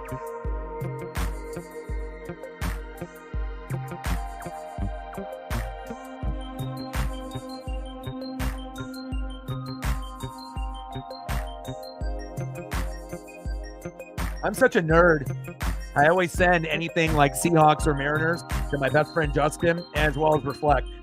I don't think people realize, when we talk about stats and analytics, if you actually looked at like a thread of the material that we send each other based off like stats and analytics, I think people would be shocked, because it's like, there's a reason why I feel that we're the smartest as a group, on any sport or wrestling channel, based on, just the deep dive on the stats and going deeper. It's not just black and white. Sometimes there's a gray area, and you got to be able to look at every single factor to win a game. Strategy of the game. Popped up. Julio is there. 2 away.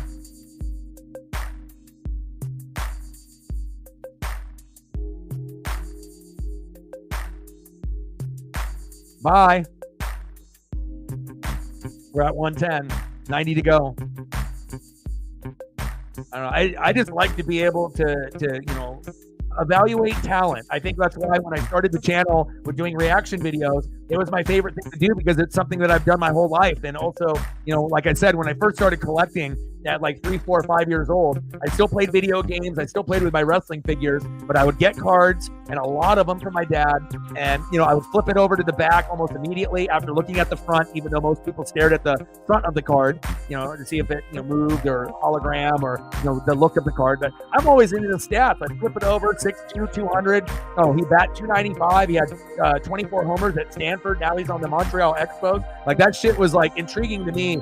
And I didn't even have ESPN when I was a kid. I had to have people record Monday Night Raw and WCW Nitro and ESPN and fucking record it off of VHS. I bought it like by Mart, and then they would give it to me each night so that way I could watch what everyone else was watching and I could keep up. So I feel that, if you got a love for something, it kind of stays with you. And, knowing all those stats and analytics, it definitely takes not only who I am and reflect and other people in the room, but it takes the analytic side to another level. That's why we have more ESP moments here than any other sport or wrestling channel, because again, history repeats itself, not just in real life events, but in sports. You just have to recognize the signs and then call it out. And then you look like a fucking genius because you've seen it a lot of times before.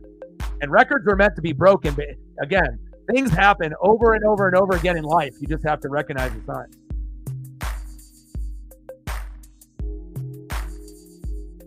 I did see his complete numbers. Yeah, Robles is wild. What's the exact number on that?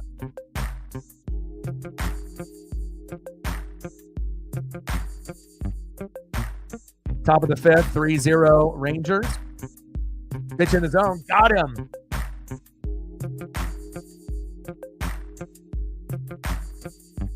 Nice job, Emerson.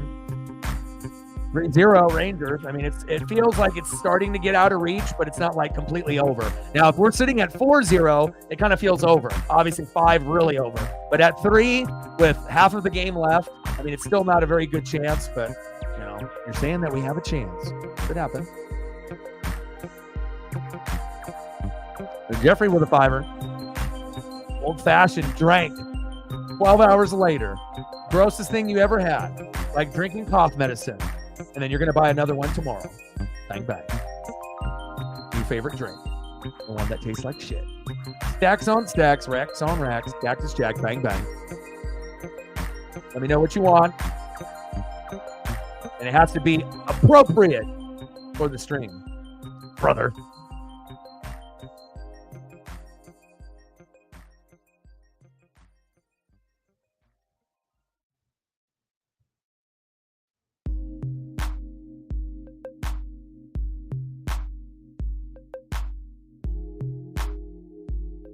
Not happening.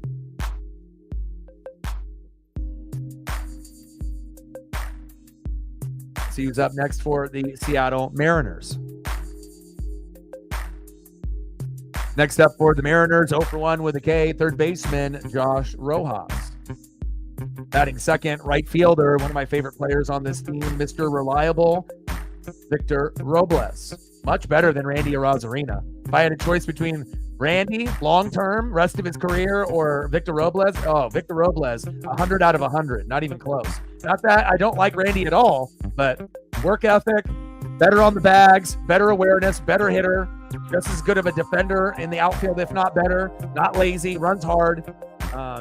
Sometimes a love-hate relationship with Randy, Polo, and Garv. Hopefully things will get better. I just don't like guys that don't hustle.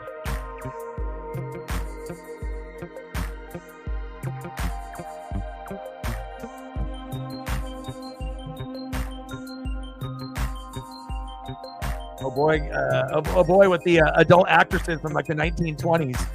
Come on, my guy.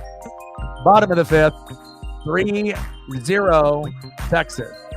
Next up is Hollywood Josh Rojas. We need to get a little rally here going. Pitch is low and into the dirt.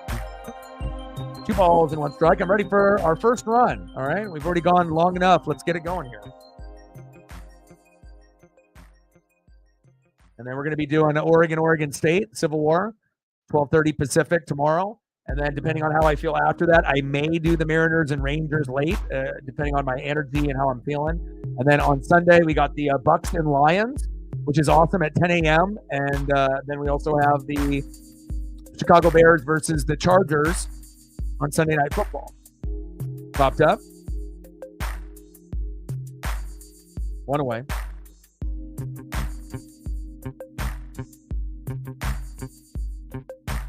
Next up for the Mariners here at the bottom of the 5th with 1 out, 1 for 2, right fielder Victor Robles. Bring that electricity into the lineup, and I like consistency. That's my favorite thing, not only in fantasy football, but for, the athletes that we root for. I like to be able to see hard work, and I like to see consistency, effort. I want to see the effort when other people would not give the effort. That's what makes me appreciate a player more. Or someone that's in a position that doesn't get the love, like catcher or offensive line, positions that are overlooked.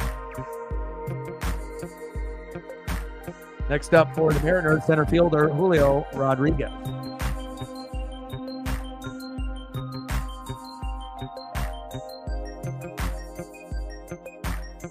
Takes a strike. What are we at on the likes right now? I haven't checked in a while. Hopefully we're at 20. We're close to it, I hope. We're at 18. If you haven't smashed the like button yet, please do. We only need 2 more. Thank you so much. We're at 19. 1 more to hit the goal, and we'll be at 20, and then hopefully we'll get to 30 before the stream ends. Thank you.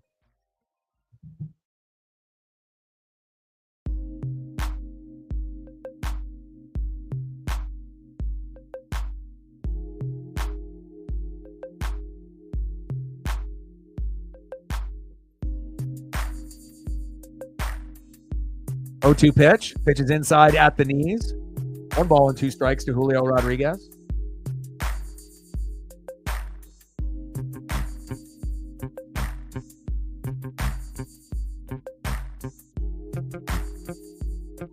Yeah, amazing player. Starting to become like one of my favorites on the team. I mean, like I said, Cal and Julio, obviously Wu, Kirby and Gilbert. Those are, kind of like the main, but Victor Robles is up there. It's like you have guys like JP when you're playing good, that you want to add to the list, like in your top 5 or top 7.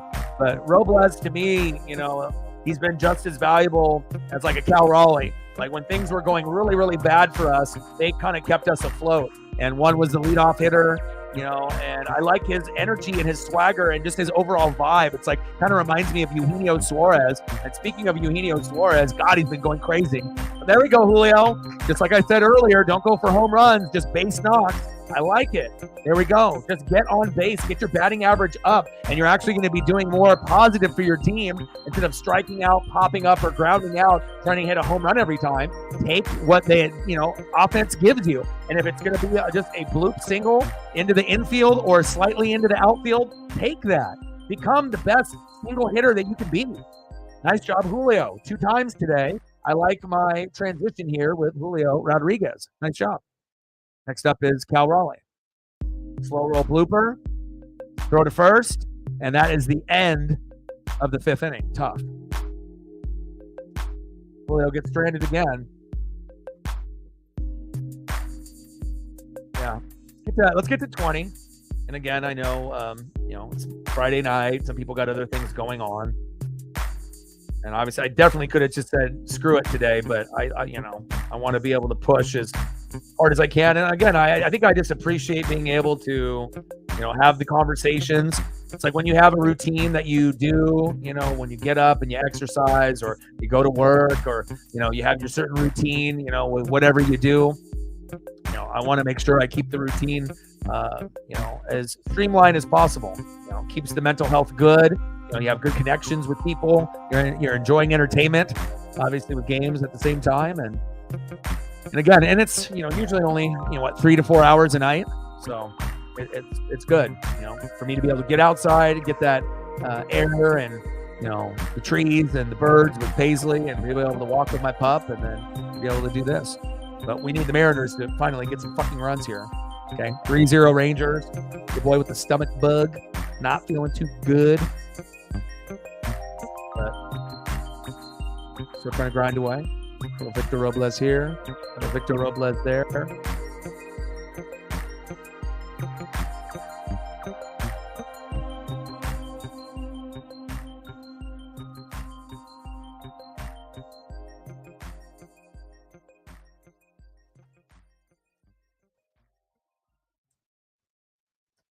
See if I can get another Victor Robles for Reflect. Great player. Better than Randy.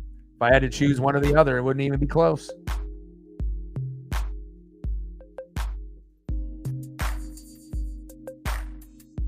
I mean, you could argue this is the most consistent player on the Mariners.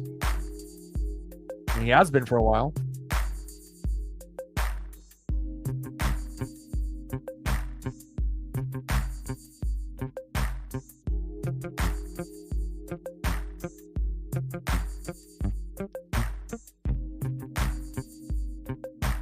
Cool when you get a guy that just comes from another team.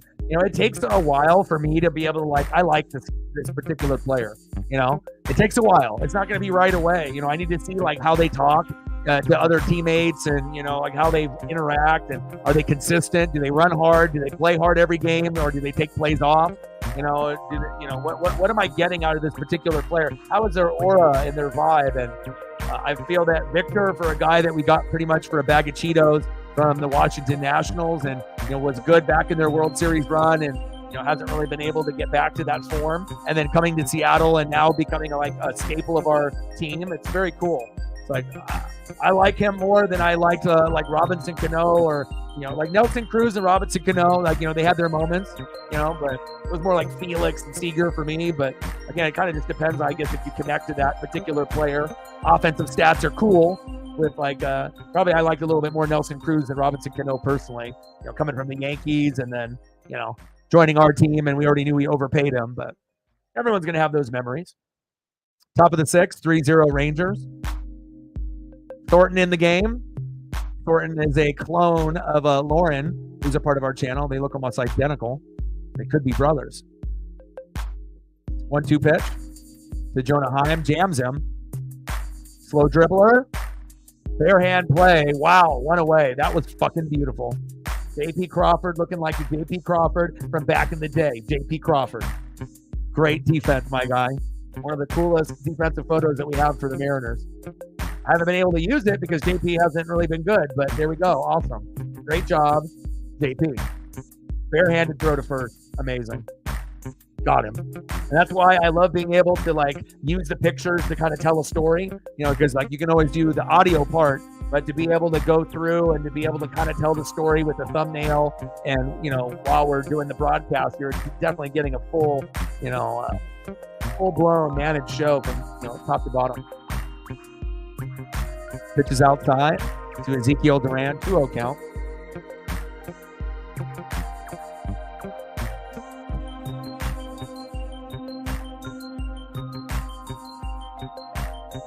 Top of the sixth, 3-0 Rangers. Ezekiel Duran, 252 average, 3 homers and 19 ribbies. Drops that one foul, 2 balls and 1 strike.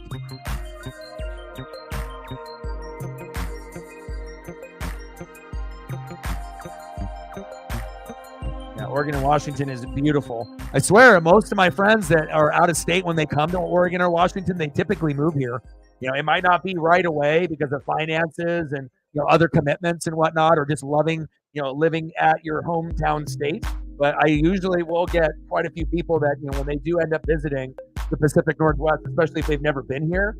And it also depends if you're an outdoorsy person or not. But even if you're not, they have everything for the indoors person.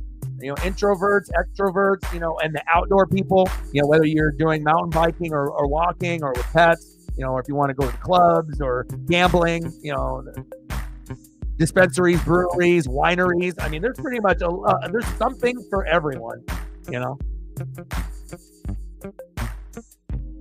Trent Thornton got us out of that inning. Thank you, Lauren. Thank you, Lauren Lookalike. 3-0 Texas. Now we need some runs. Okay, now I don't even need to be greedy. How about we get one in the bottom of the 6th, and then maybe one in the 7th, and then maybe one in the 8th or the 9th, and then we can win 4-3 in 10 or in the 9th inning. That's a good game plan, right? Not getting too greedy. We're trying to get it all in one inning. We haven't proven that we could do that. Next up for the Mariners, 0-for-2 with a K. Left fielder, Randy Rosarena. Batting second, first baseman, Luke Raley. And I really like the way that Luke has transitioned on this team for Jose Caballero. I really like Luke. I like his hustle. I can understand why him and Cal are really good buddies.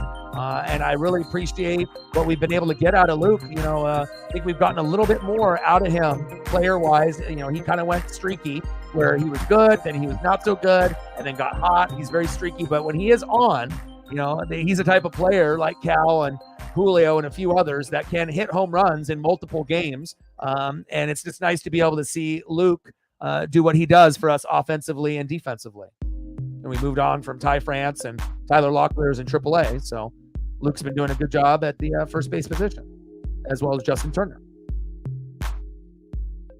But we got Randy Rosarena, Luke Raley, and JT. Let's go, Ams. Get some fucking runs.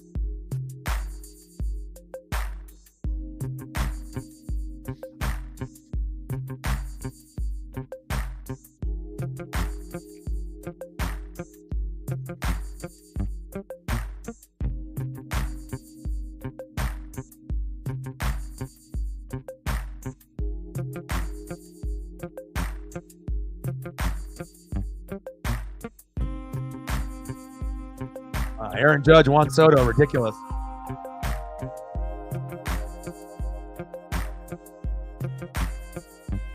All right, we got to 20. There we go. Thank you, guys. Next goal will be 25. 5 more to go. Then we got 21. 4 more to go to 25. 9 more to go to 30. We can definitely do that.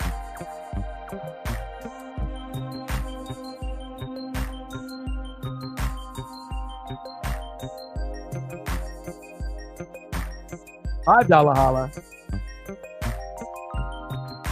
Stacks on stacks, racks on racks, little cactus jack, bang, bang.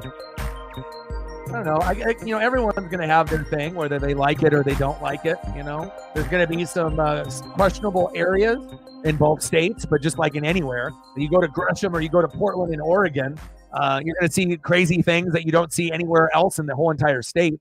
And Seattle is a much cleaner version of Portland. People are a little bit, I think, more genuine, more nicer there. Obviously it all depends on where you go, but there's a lot of beauty in both as well. So I can't see myself living anywhere else but the West Coast in my life, honestly. It'd be pretty tough. But I do appreciate your $5 dono and your recommendations for adult actresses that we cannot, unfortunately, Jeffrey, put on the screen for you.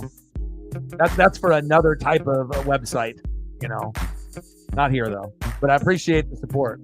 Brett in the building, what's good?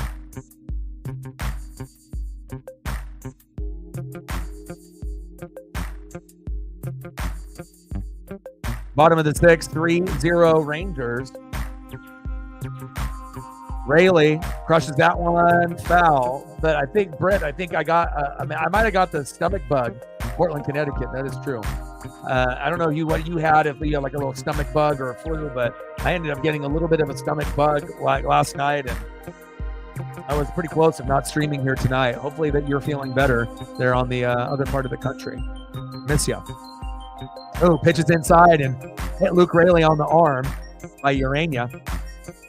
Luke Raley is on first. Nice job, Luke. But hopefully, Britt, you're feeling better. Next up is DH Justin Turner.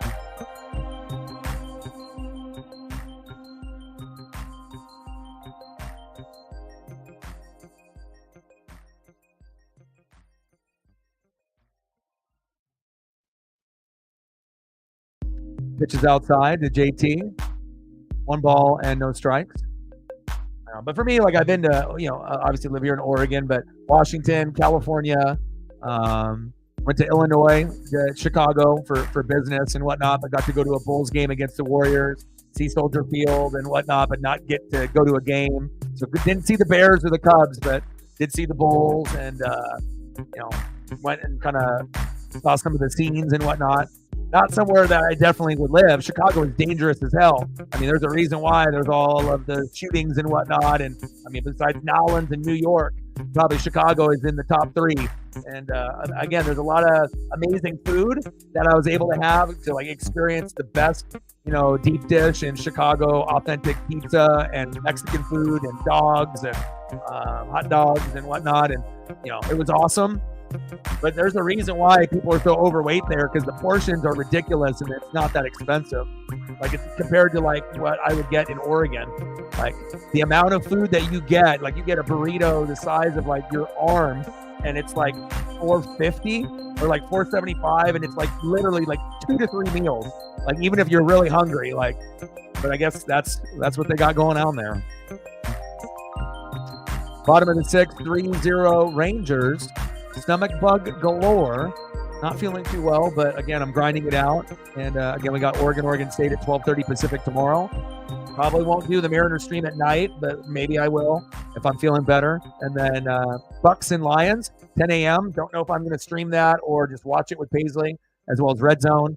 And then we will be doing the Bears with Caleb Williams versus C.J. Stroud and the Texans. Texans wearing their alternate icy whites with their helmets and jerseys and pants. It's going to be incredible. And then obviously Monday night. So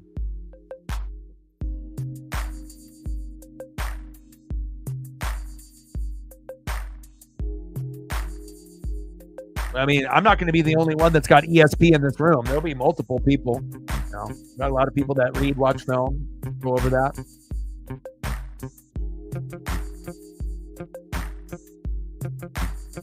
Bottom of the 6th, 3-0 Rangers. Runner at first with 2 outs, 1-1 count. Urania blows one by Jorge Polanco, 1 ball and 2 strikes.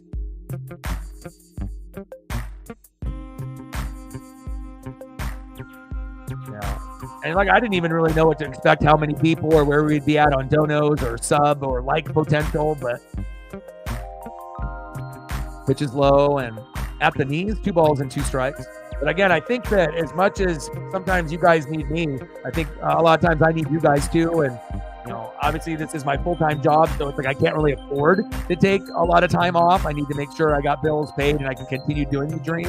But, it's like I feel it's like one of those positive things in my life that, there are 2 things that I'm the most proud of, as being Paisley's dad and then this channel, and all the hard work and all the great people that have been a part of this channel to make it what it is today. And we're only like 1% in of the potential of this channel. Like the channel has so much potential, because we're not a fad, and it's only, something that's going to be hot for a minute. Like, it's going to take some time, but, once we get the right people and, things are definitely going to, blossom for this channel. And I'd rather be real and genuine and have to grow organically slower with the right people than be popular and a liar and, be really, really hot and be like one of the top people. But, I wouldn't want to be someone that was disingenuous or a liar and to be like that. But I know there's some people that are popular and, they're not really the best type of people and they got people fooled. But what you see is what you get here, not only in the chat, but with us here. Force out to second, and we leave 2 stranded again. 3-0 Rangers. Come on, Rangers. Yeah, I would say Tua. Yeah, I mean, I'm trying to do my best and stuff. Like I'll still be able to get up for certain moments and whatnot. But again, when it feels like someone is poking your stomach with like a utensil, when you get those sharp pains, like again, I can have like a flu and be sweaty and like nauseous, and that sucks. But I think or you have to go and throw up or go to the bathroom, that sucks. But I feel like the stomach pain portion is like annoying because it's like you want it just to go away.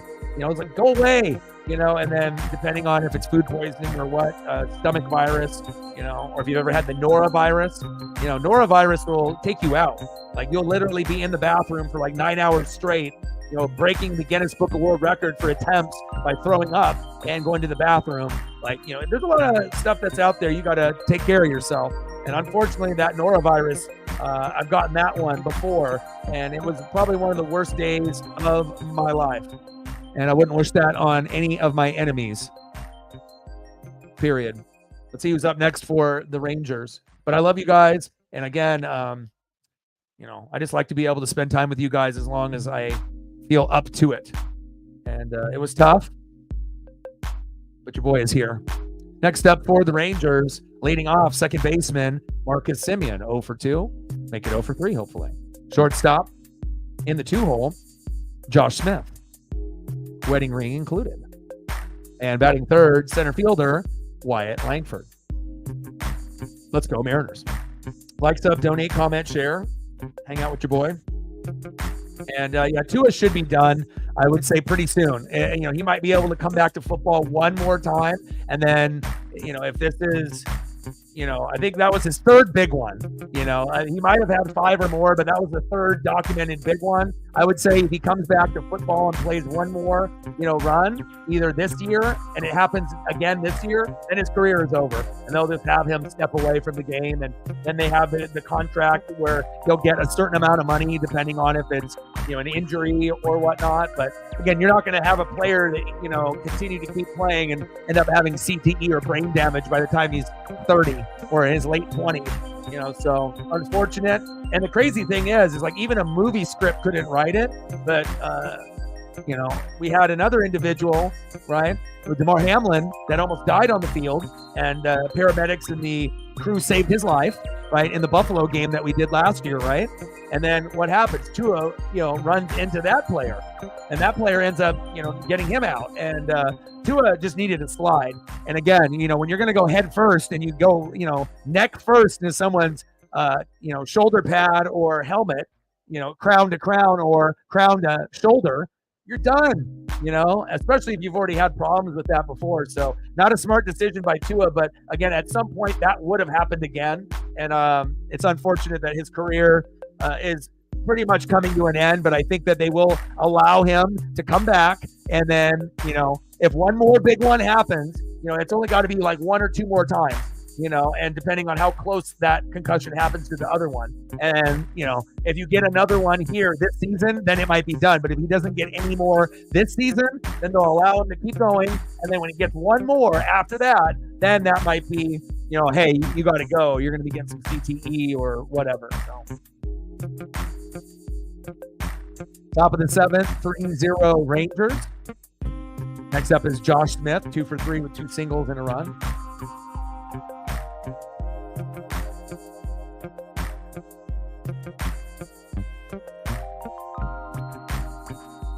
.266 average, 12 homers, and 56 ribbies for Josh Smith.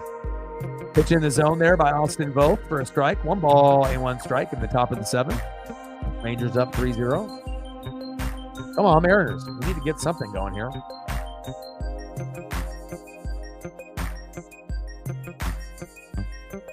Yeah, Pee Wee, Pop Warner, they do. But football is a violent sport, and when, if you've ever played on any type of level, flag football, 2-hand touch, tackle, elementary Pop Warner, JV, freshman, varsity, some type of college, it should happen so fast. I'm actually surprised we don't have more injuries with that particular, setup with the NFL, but they're trying to improve the helmets, less CTE and brain damage. But when you got grown men that can run 20 plus miles an hour at their peak speed and that are, 200-300 pounds plus, and then you have a few of those guys try to tackle each other, there could be a lot, a lot of long-term and short-term effects for sure. But I think even Tua knows that his career is almost over now, And even if he didn't get hurt there, I would have said there's probably a 90% chance that same play that happened would have happened before the season ended or in the playoffs. There's just too much football going around, unless he was smart enough to never do that, but easier said than done for some of these quarterbacks that end up getting hurt. So, yeah, Tua tried to run him over. So he initially gave himself his own concussion, which was stupid. It's not like someone was targeting him and like, oh my God, laid him out. Yeah, targeting, it wasn't even like that. And then that would have been,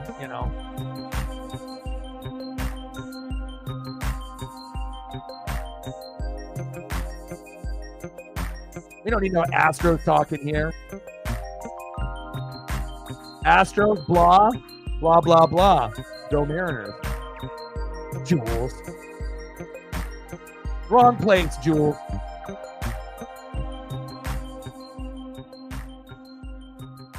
Wrong place. Marcus. Top of the 7th, 3-0 Rangers. Like, sub, donate, comment, share. Help your boy out. Definitely looking forward to college football tomorrow morning and in the afternoon. Apple Cup, Washington State. Civil War, Oregon State. Wyatt Langford with the walk from Austin Vote. Come on, Mariners, wake up. It's like that meme, where you have like the fantasy, players on the right, and then you got the stick figure guy with the stick, and it says do something, and he's like poking at the. It's like that's what we need with the Mariner lineup here. We should have already gotten at least one by now. But again, I think the residual effects of doing good yesterday and being up 4-1 and then blowing a 4-1 lead and losing 5-4 has carried over to this game. Unfortunately, momentum is a bitch, and Uncle Mo doesn't give two fucks on what you like or what you don't like. When momentum is in favor, sometimes it lasts a quarter or a period, or an inning. Sometimes it lasts multiple games, and hopefully we can get something here to at least tie it, at least make it interesting at the end of this year. Top of the 7th, runner at first, 3-0 Rangers with 2 outs. 1-1 count to Austin Vogt to Adolis Garcia. Big swing and a miss. Behind in the count now, 1 ball and 2 strikes. 0 for 3 today. 218 average, 22 homers and 75 ribbies for Adolis Garcia. And he's going to be the kind of the OG now since Seager is out for the year.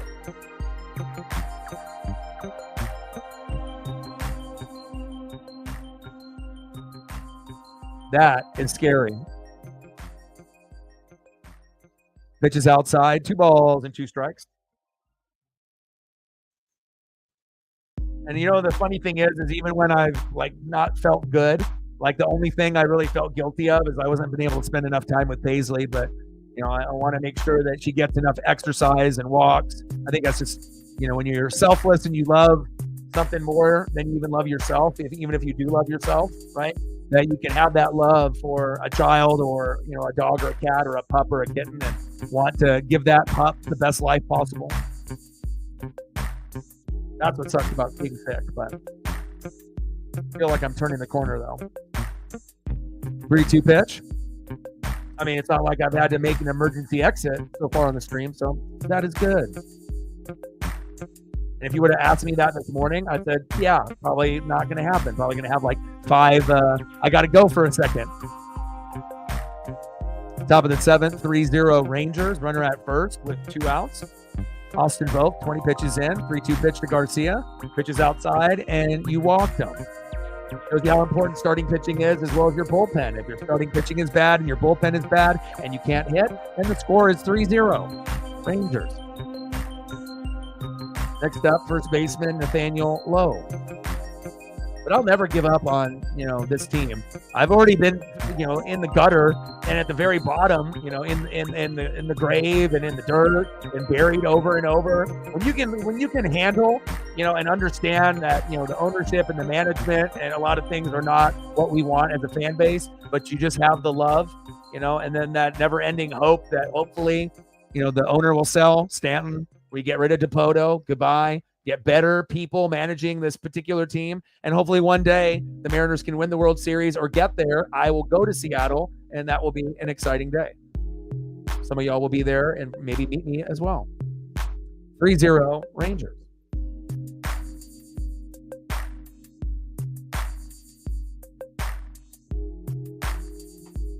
I got to take a look at the scores. Let's take a look at the scores. And anyone that's donated, if they want anything specific, just holler. Brewers 2, Diamondbacks 1. Eugenio Suarez has been playing like a fucking sports god. Good for him. I always liked him. Good vibes only. Love me some Gino. Padres 4, Giants 0. Tigers 1, Orioles 0. Wow. Royals 8, Pirates 3, Mets 11, Phillies 3. That's surprising. Nats 4, Marlins 1. Yankees beat the Red Sox with a Aaron Judge. Big homa, Sarah said. Blue Jays 4, Cardinals 3. That sucks. Final in 11. Sorry, Sarah. Sorry, John. Rays 3, Guardians 1. Braves beat the Dodgers 6-2. Surprising. Athletics 2, White Sox 0. Reds 8, Twins 4. Rockies 9, Cubs 5. And then Astros 5, Angels 3. Boo. That stinks. Astros just keep fucking winning, man. But we dug our own little grave, unfortunately. We're 4 games back of the wild card.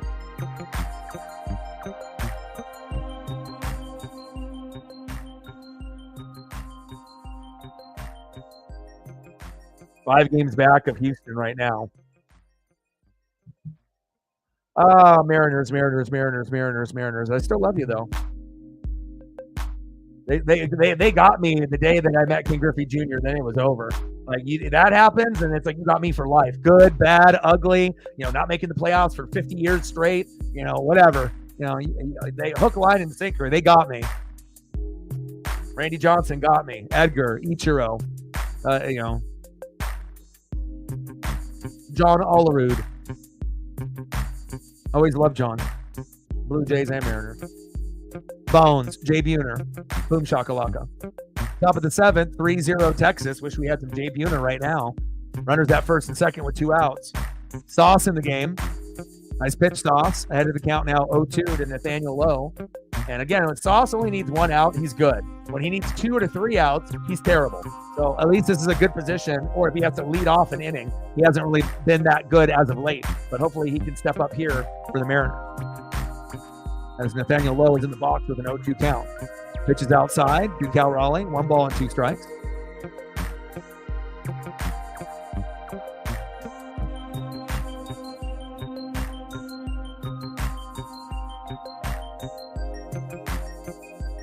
Yeah, Randy's on the team next year. Victor Robles as well. Now, if they decided to cut ties with Polanco and Garver, that would be great.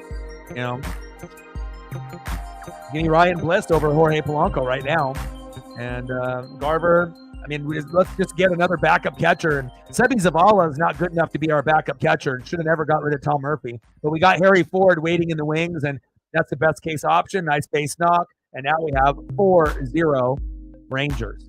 Nathaniel Lowe, how dare you? Sauce, you only needed to get 1 out, and you couldn't even do that. Damn you, Taylor. Right down the middle, and it seems like everyone can hit on Saucedo. Crushed. Next up for the Rangers, third baseman Josh Young.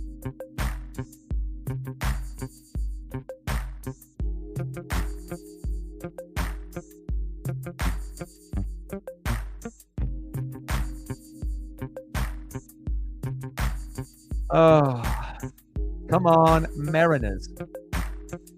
Britt's like, I want Mitch Garver. We just need someone better. We just need better players. I mean, especially if we're struggling like this, we got to find you can like certain type of guys on the team and whatnot, but again, eventually certain fan favorites or non-fan favorites have to be moved out, and we have to find the right crop together to have a killer squad. We don't want to waste the pitching staff's elite prime years while we can't figure out who the fuck to bat at the 2-hole and have consistent guys, at least a couple that can hit 300 and stop batting 200 and 220 as a team and striking out so goddamn much. We need to get the most out of our guys like Julio and the pitching staff. So I wouldn't mind if they blew the shit up a little bit, but get rid of DePoto's ass first. Let's go to the bottom of the 7th inning, 4-0 Rangers. Mariners, what are you doing to me?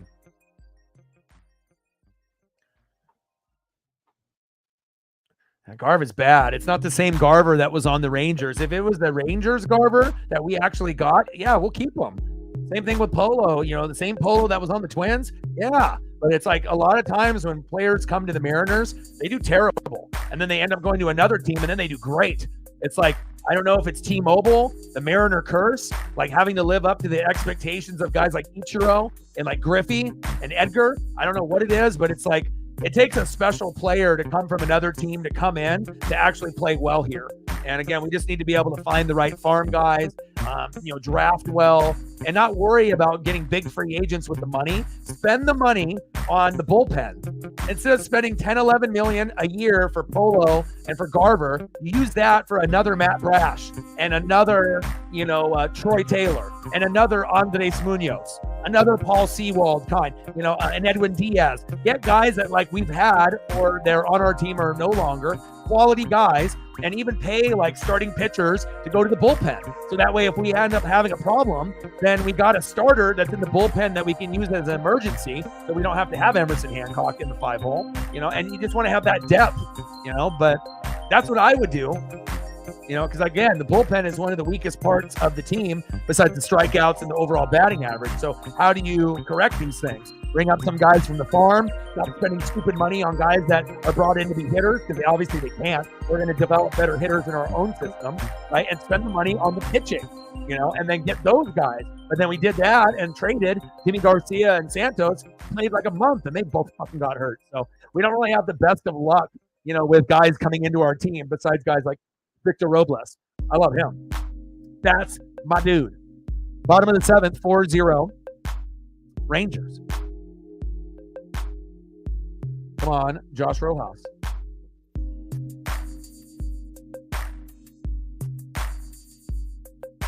Come on, Josh. No 2 pitch. Pitch is inside. 1 ball and 2 strikes.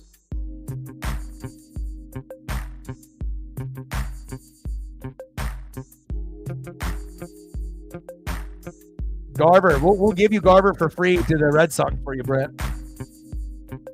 I'm glad that you're feeling better. Being sick or feeling under the weather is the worst.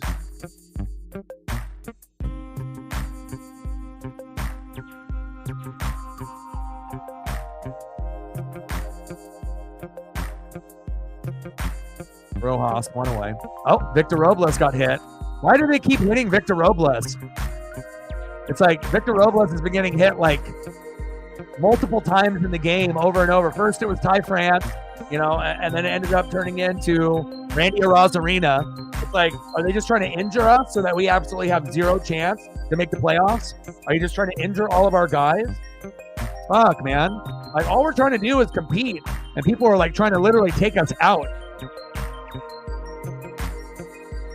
Fuck, same spot that he got hit earlier in the game, right near on that arm elbow. And that pitch is coming in fast, too. Like 96 miles an hour with that 4-seam fastball. Like, God damn it. Don't be injuring like my guy.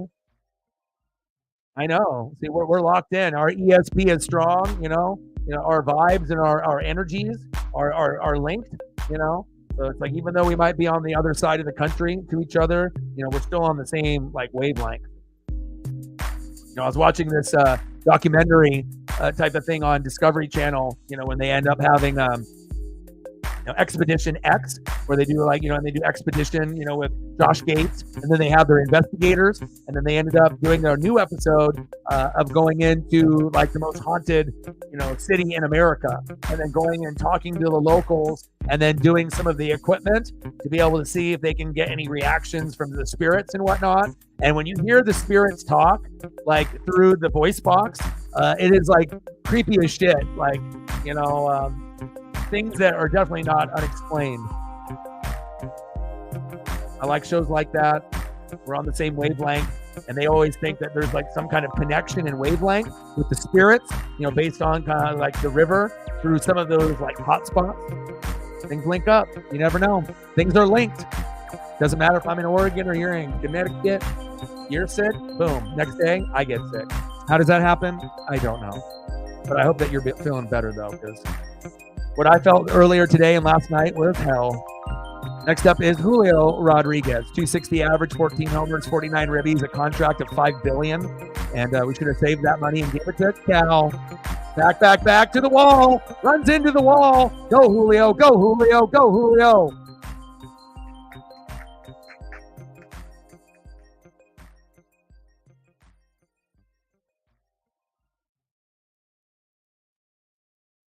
There we go. Nice job. 3 for 3 Julio day. Let's go. Stacks on stacks, racks on racks, little cactus deck, bang, bang. Hey, I'm not the one building the team. Appreciate you. $5 holla. 125. 75 to go. Nice job by Julio there.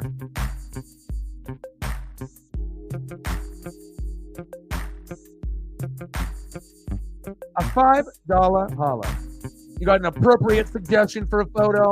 Boom, I got you. If not, then I still appreciate you. Bye bye.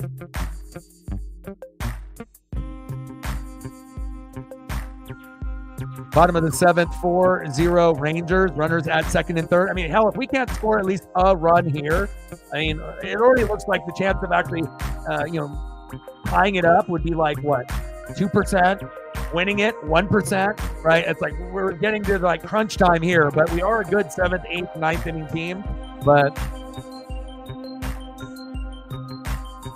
next up is Cal Raleigh. This would be great if we could get a 3-run blast right here, huh? Make it 4-3 with one swing. Get us right back into the game. Get us that good mojo. First pitch to Cal on the corner for a strike. 0-1 count. Come on, big dumper.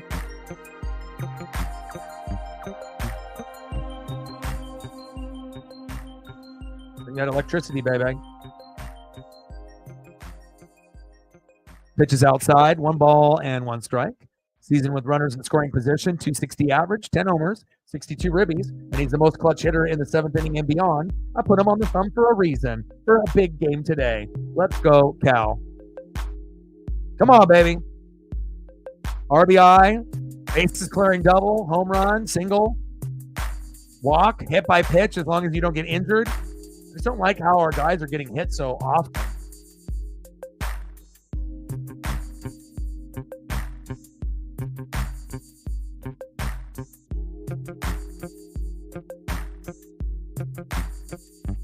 Come on, Cal. Come on, big jumper. 2-1 pitch. Pitches outside. Good eye by Cal. 2 balls and 2 strikes. And Cal Raleigh is a superstar. You know, people don't know it yet. He hasn't been to an all-star game yet. You know, but if you're gonna go and look at his stat line and people start recognizing, what Cal brings to the game, the guy is a superstar. You got Adley Rutschman. You got Salvador Perez. We had guys like Buster Posey and Pudge Rodriguez, Mike Piazza in the, back in the day. But Cal is definitely going to leave his imprint on this game, and I'm hoping that he'll be a Seattle Mariner for life. This is the guy that you cannot let go under any circumstance whatsoever. You're not going to get another one. You got Harry Ford, but he won't have the same type of impact as Cal. You got to have both, as long as you possibly can. And then if one's got to go, it's got to be Harry. But if Harry can stay as the backup catcher or DH, and we can have Harry and Cal in the lineup together, that's what's going to be ideal. Cal catches, but then maybe we can have Harry DH, or vice versa. Bottom of the 7th, 4-0 Rangers. Runners at second and third with 1 out. Urania, 31 pitches in, 3-2 pitch to Cal. Cal popped it up. Fuck. Easy routine play for Langford. Tagged up from third base. Victor is running hard. Sliding in. Safe.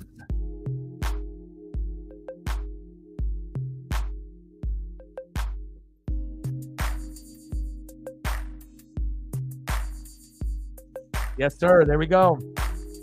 4-1 Rangers. Nice job, Victor Robles. Always running hard. Cal with the pop-up with enough distance. It wasn't a homer. It wasn't a bases-clearing double, but we'll take that. We're on the board. 4-1 Rangers. Nice hustle by Victor from third to home. He's awesome. Love him.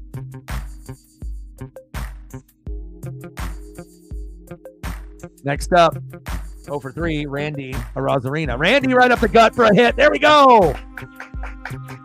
Waved home, waved home, waved home. Save.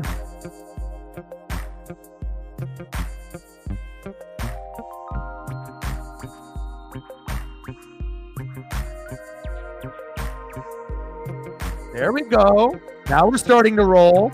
Getting our ass kicked 4-0, right? Then bang, bang. You get a couple hits in a row. And what happened? A little bit of magic, right? They're like, oh, dog got the stomach bug and still decided to fucking do a live stream. Let's fucking go and win this for fucking the NWSF. Nice job, Randy. Next up, first baseman, Nuke Rayleigh. Let's fucking go. Nice.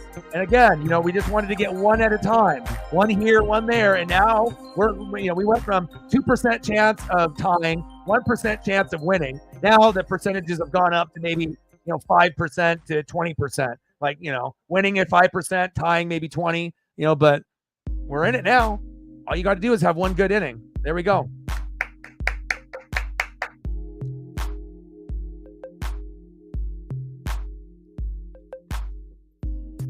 Oh, you'll get a Ric Flair photo.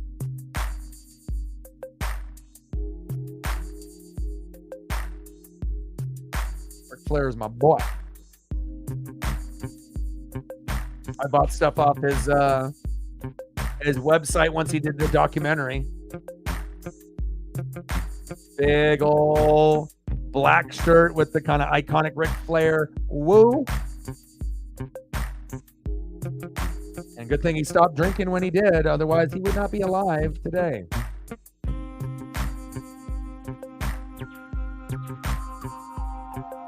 And we got our own woo in Seattle wearing the Ric Flair cleats. You should wear them every game or get new ones made every game for him.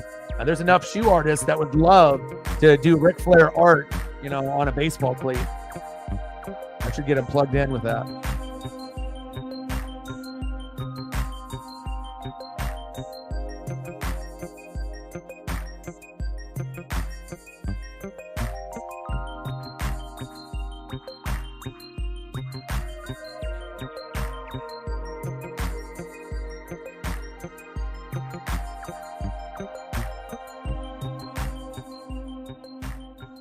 PK and Ric Flair.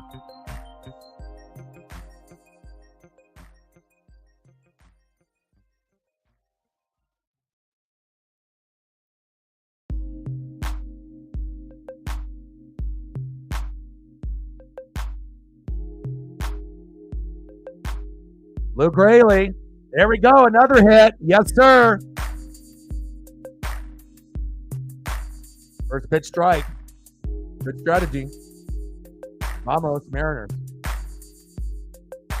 Anna from Mexico loves it.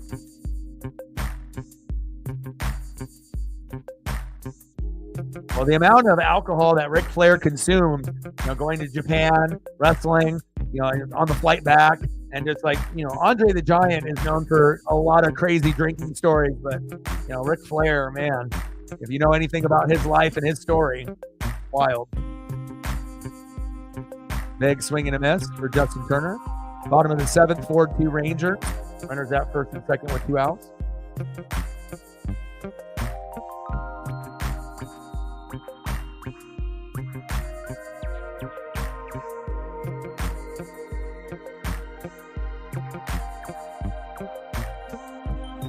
Oh, 1 pitch. In there for a strike. Behind in the count, 0-2.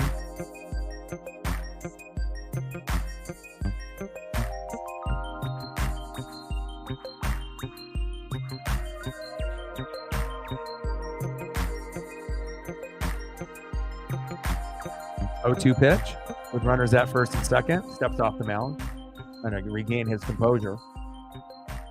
I mean, you really want to get the Seattle crowd fucking crazy. Hit a 3-run blast right here to take a 5-4 lead, but that's not expected. But a single would be great. Make it 4-3. Try to jam JT inside. That one is foul. Count remains 0-2. No balls and 2 strikes.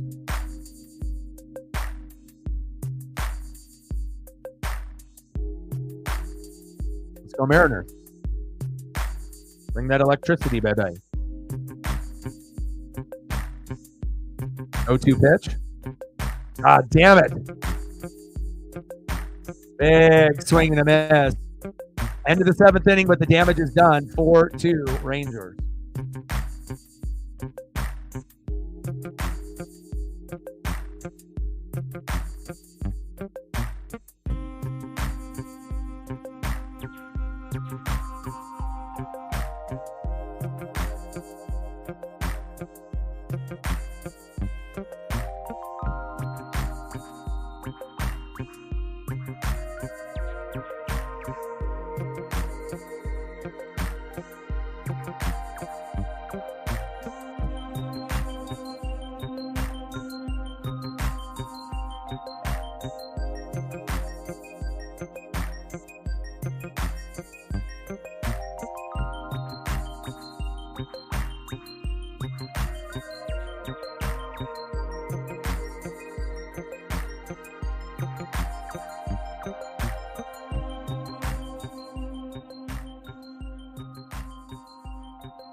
All right, top of the 8th, 4-2 Rangers. JT Chargois, the former Marlin and former Mariner, be an opportunity to come out here.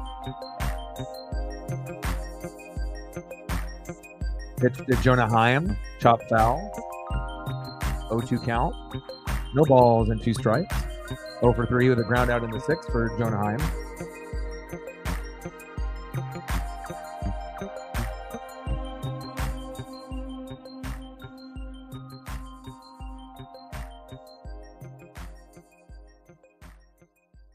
That one chop foul. Count remains 0-2.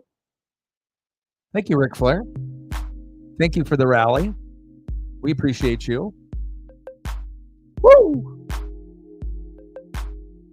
4-2 is a hell of a lot better than 4-0. Big facts. 0-2 pitch. Got him. Nice shit.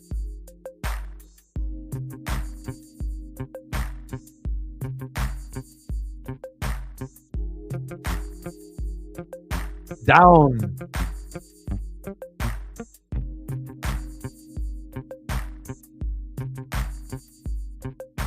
Next up is Leody Taveras, pitch hitting. Coming in for Duran.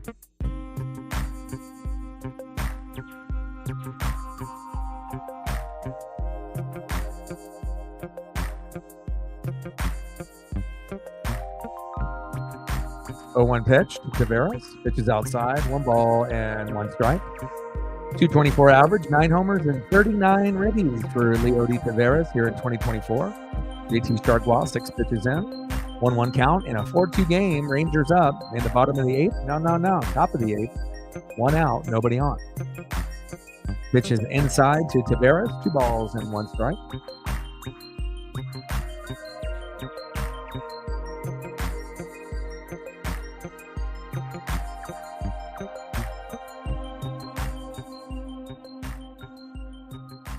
Pitch in the zone, fouled off, 2 balls and 2 strikes.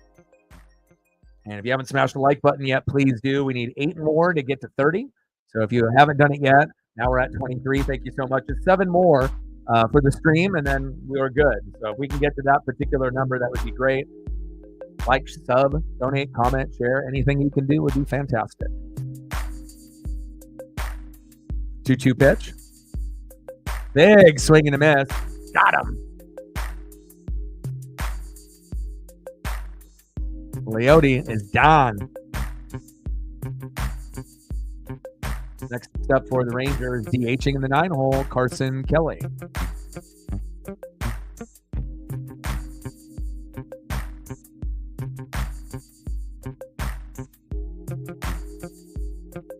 Yeah, you like it.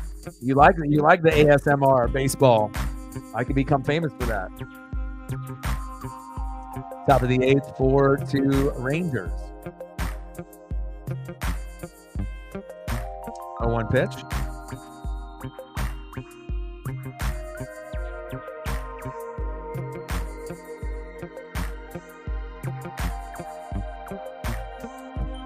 Come on, JT.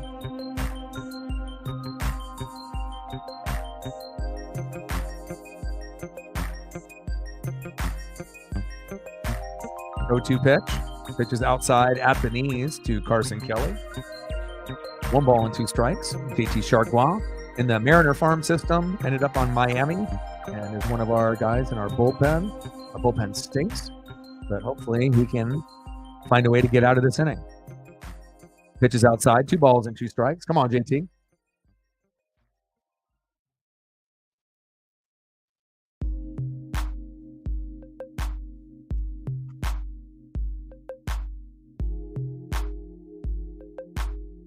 JT. I got to try to bring those relaxing, soothing vibes.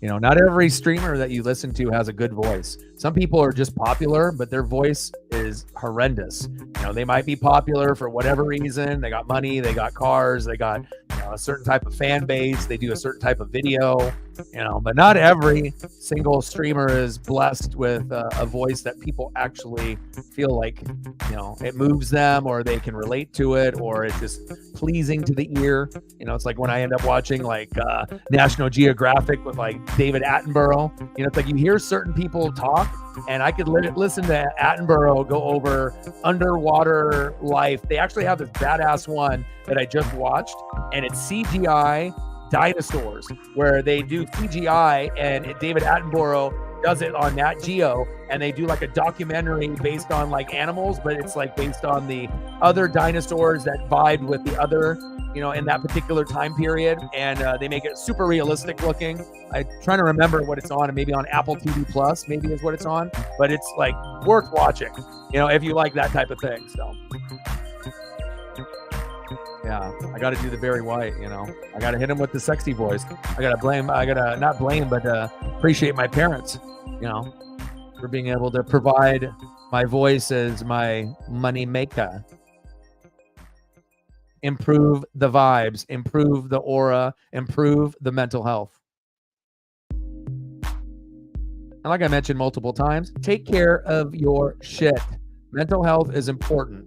Okay. And if you're around a bunch of sucky people, right, that's the number one like reduction in your mental health. When you get fucking drained from people that are not good people, that are wasting your time. Sometimes it's harder to get away from these people. Sometimes you live with them. Sometimes you see them often. Okay. Make the adjustments. Addiction, depression, anxiety, toxic people. Get rid of the bad. Get in with the good. Hang out with the NWSF and win the day. Boom. Shakalaka.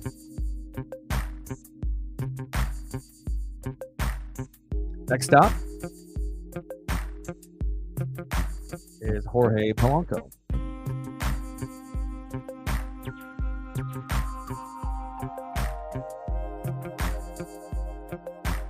He's the best, man. Attenborough, and if you actually see what he looks like, when you see David Attenborough, obviously an older grandpa individual.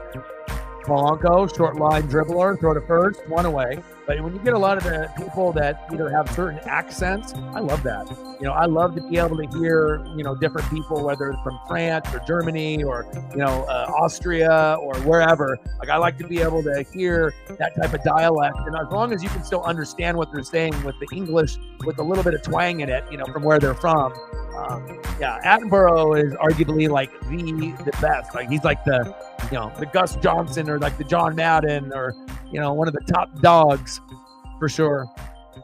But that dinosaur one on Apple TV Plus, like if you haven't, I haven't watched anything dinosaur related besides like Jurassic Park movies that typically come out every few years or whatever. But I thought, wow, I was like, if CGI dinosaurs, I mean, I imagine it's awesome if it's 2024 and it just came out, that it probably looks hella realistic, like to animals on a beach and, hunting and gathering and, having babies and all that and whatnot. And yeah, it's pretty sweet.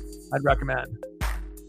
It's soothing too for something to watch at like night, like white noise and whatnot, oceans crashing, rain dropping, David Attenborough doing his thing.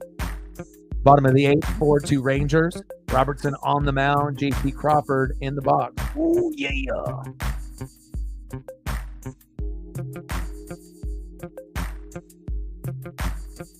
Pitches outside. 2 balls and 2 strikes.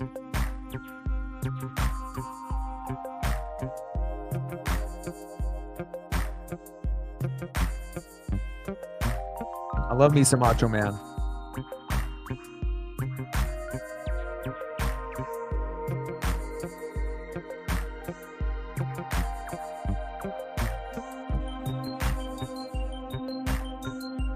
A lot of Macho Man memorabilia. Oh, I even got a Hollywood Hogan Macho Man WCW 2-pack when they were in the NWO, when it has the original old school WCW packaging before the NWO existed. Nice little blooper, J.P. Crawford. And my first item that I bought on eBay in 2 years was a month ago, and I bought an NWO Toy Biz Macho Man.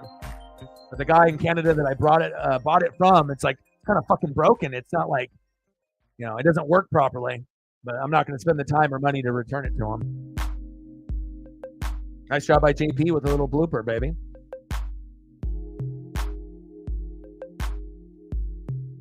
Next up, third baseman, Hollywood Josh Rojas. And we've been able to get guys on base almost every inning for the last few. We just have to make sure we're not stranding too many, but we do have 9 hits, no errors. When we only have 2 runs. They have 4 runs and 7 hits.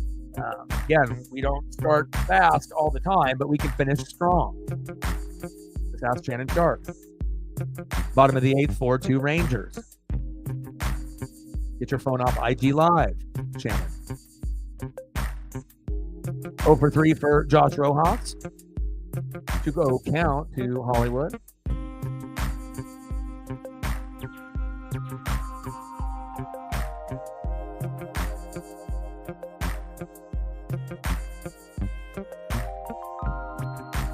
Pitch, which is high and outside. 3 balls and no strikes. Good opportunity here for Josh to get on with a walk or a favorable 3-0 count swing.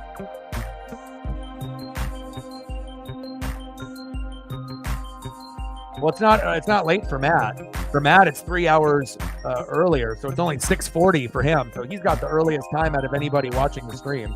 Everyone else is sitting at 9:40, 11:40, 12:40, or it's Saturday morning.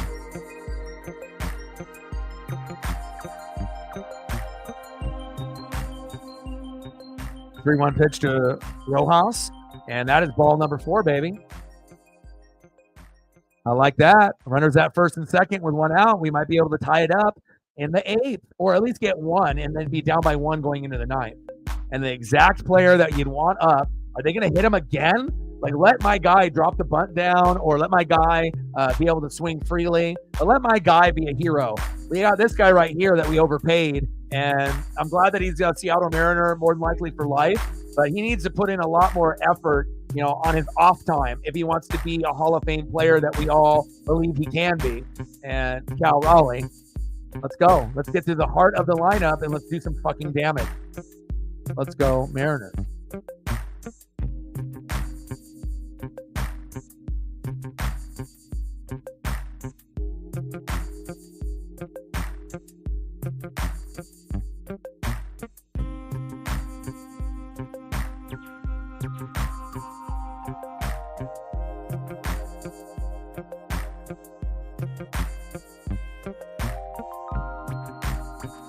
We're stranding way too many.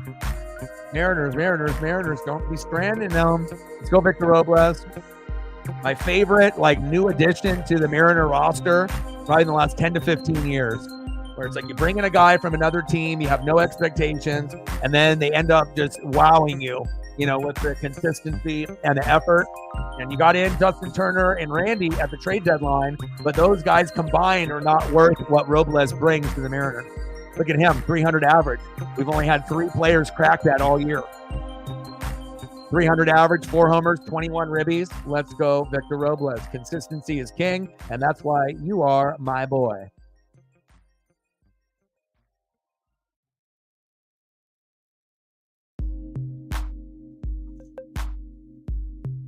Come on, Victor. Line drive towards third, foul. But I like the follow through on that swing right there. You really want to surprise the shit out of him here. You go down for a bunt. And if you drop the bunt down, you might even be safe, and everyone might be safe. But again, if you go for the swing, you might be able to get that RBI from the person at second base. But I don't care how we get on, hit by pitch, he doesn't get injured, walk, but get on base or knock someone in or move them over. Come on, Victor. Crushes that one foul. I like the way that he sees the baseball too. He's just easy going and he's having fun. He doesn't press. He doesn't get pissed off. He just easy breezy. Just, he fucks up and then tries to make up for it. You know what I mean? He doesn't let that shit hang over his head. And I like the consistency. Julio, take some notes. 0-2 pitch to my boy, Victor. Robles. Caught in right field by Adolis Garcia, unfortunately. 2 away.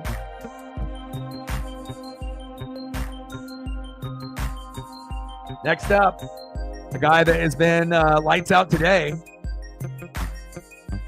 3 for 4 day. right? How often do we see Julio do that? Now, if you really want to have a day like Ichiro or like what you had when you were in your rookie year or when you went on your magnificent run, give us a 4 for 5 day. And we don't even need a home run, but that would be great if you could do it here. That would make you like that clutch player that we paid you the money for, right? But just getting on base with a walk, hit by pitch, right? Or just a single, obviously bringing someone home would be good, but even bases loaded to have Cal up next would be ideal. But he's 3 for 4. He's got a double and 2 singles. Hey, another single, go 4 for 5. Hell yeah, let's go. Come on, J-Rod. Big swing and a miss, 1 ball and 1 strike. I'll bring up multiple photos for my boy. How many photos you need, my guy? More than anybody else besides Cal Raleigh. You better appreciate that. Hell, I even got a defensive photo of you with a glove and a trident. Come on, baby. Let's go. J-Rod. 1-1 pitch.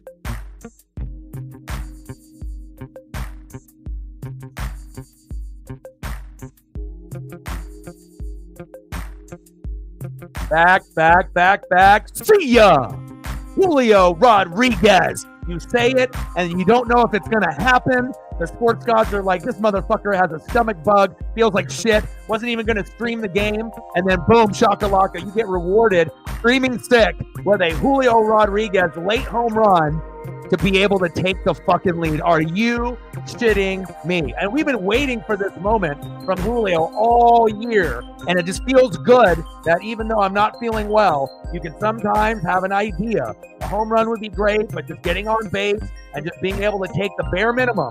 And the sports gods, once in a while, when they hear a bare minimum, but they see this on the screen, and they like you, and they like the people in the room, and they say, all right, you've suffered enough. There is your electricity and the shot in the arm that you needed. 5-4 Mariners. That's what happens, man.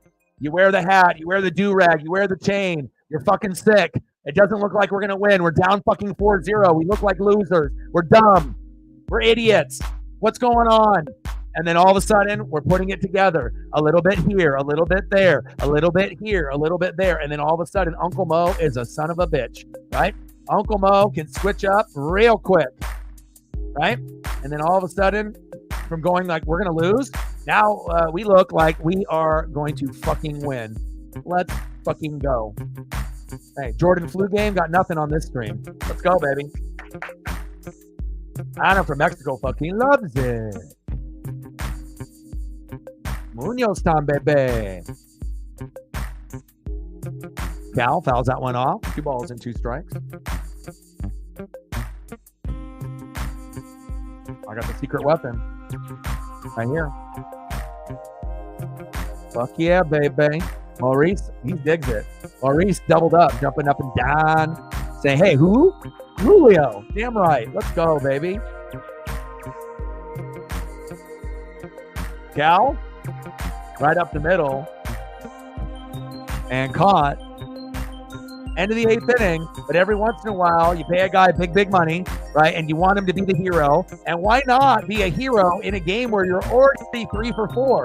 Chances are you might be able to do an Ichiro, type of thing where you go 4 for 5 or 5 for 6. And obviously Ichiro had a kind of a thing where he would do that regularly. But we've seen Julio do this before, but just not often. And a lot of times when Julio ends up having a big home run or he ends up having a 3 for 4, 4 for 5 day, what happens? It's the only guy in the lineup that did anything, and we still ended up losing like 4-1 or 4-2 or 6-2, right? So it's like typically Julio has a big game, everyone else disappears, right? And then when we have everyone else playing good, Julio, you're nowhere to be found. But today, flu game, stomach bug game, I don't know what it is. Friday the 13th, I don't know what kind of juju is in the air with getting me in the stomach bug, but hell, if I got to take a stomach bug and I still survive, right, and then I can get treated to a Julio Rodriguez, actually living up to his contract and living up to the name, J-Rod, yes, please. Let's go. 5-4 Mariners. Incredible. You fucking shitting me, dude? I've been waiting for that for such a long time. Julio homered to left, 419 feet. JP and Rojas scored, and look at that. But we can't get too confident because, again, we were up 4-1 yesterday. Could have easily won. Bullpen didn't do good. And then again, momentum is a motherfucker. And then we ended up losing 5-4. And again, the same type of shit could have happened here again. But that's one thing about the Mariners that I do like is that, yeah, we're not going to be as good as the upper echelon teams. We don't have the right owner, the right GM. A lot of times we don't have the right lineup or the right players and whatnot. But certain individuals on the team will always fight. And the Pacific Northwest has some really loyal, passionate fans. And we will never give up, regardless on how good, bad, or ugly it is. And it's just really nice to be able to push a little bit, and to be able to get rewarded like that. I mean, this is definitely a game that I could have skipped or watched and not streamed, for being sick all day. And to get rewarded with a Julio homer, unbelievable. But not only that, we need to win this game. We just can't be like, oh, Julio homered. I need to see Julio, he'll get the interview at the end of the night. I mean, 4 for 5. I mean, give me a break, right? I've been waiting for an Ichiro game out of fucking Julio all year, and here we go. And to get the homer, and Andres Munoz is in. Woo, baby. Let's go.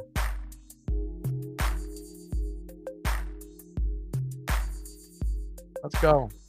Shows you in life, sometimes, you just got to push. And not only did we get rewarded with a great game, we got rewarded with great people in the room, great support, on the Dono train. And I imagine we should be at 30 likes by now. If you're in the room and you have just hopped in, if you haven't smashed the like button yet, please do. We need 5 more to hit the goal for the night. And there's at least 11 in the room that haven't done it yet. So I only need half of the people that haven't done it yet to do it. And we'll be at 30. We're at 26. Thank you so much. 4 more to go for the rest of the night. And then we're good to go there. And we've already hit the first Dono goal. We're over 100. And we're on the second goal trying to get to 2. Big swing and a miss. Okay, single, double, home run. Is that good for Julio? Damn right it is. Good for you, Julio, and again, Edgar Martinez and just him himself, he just needs to be able to work hard. And I guarantee if Julio puts in the work, he could end up being one day the best player in baseball, right up there with like an Aaron Judge or a Shohei Ohtani. But again, he's not anywhere close right now. But, depending on how he progresses, there is a chance where he could put up numbers like those guys do. There might be a season where Julio actually gets 40 or 50 home runs, where he might have a 40-40 season, or maybe even a 50-50 season. Maybe he'll end up having something like that. So not like all the time, but if you play 15 to 20 years, you would assume when you get in your prime, you're going to have 3 or 4 years to be able to put up a big line, big swing and a miss, bang, 1 away.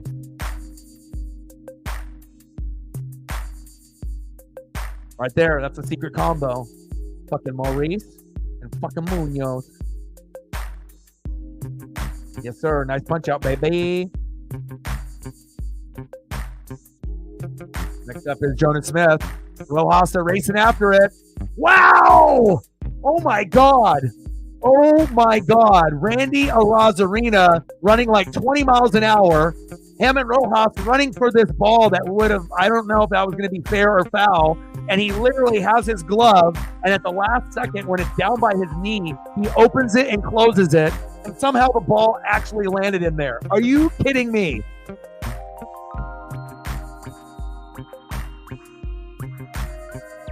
The backhand catch. Are you fucking kidding me? And I've been criticizing Randy with some of his effort, running to first, in the box, defensively with pop-ups and ground-outs. But then every once in a while, you'll see a diving catch like a couple days ago, and then that. And then you're saying, wow, that's very J-Rod-esque and Robles-esque out there. Langford popped up. Robles is there.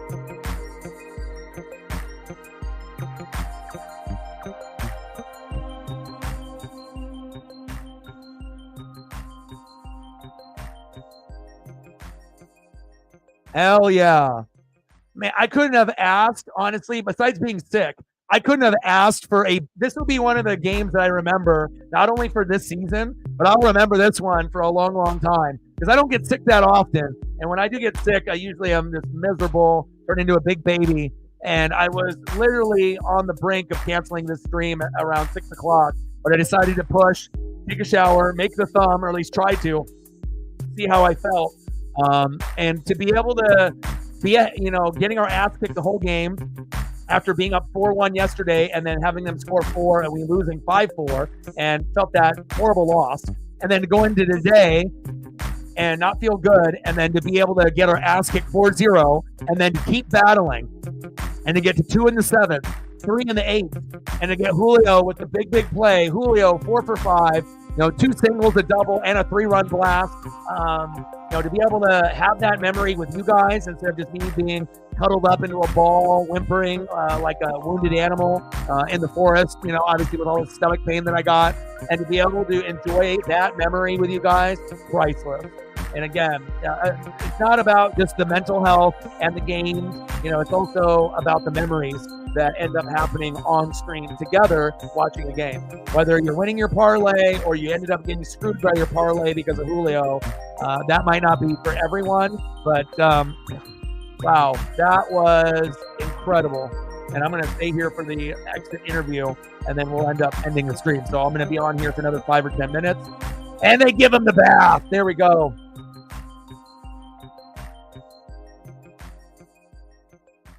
I don't know. Maybe it's more special because I was, really sick. And then again, you guys stepped up, reflect. You went above and beyond with the dono train. That kind of set the good vibes in motion. When you can end up hitting your goal in one dono with $100 dono, right?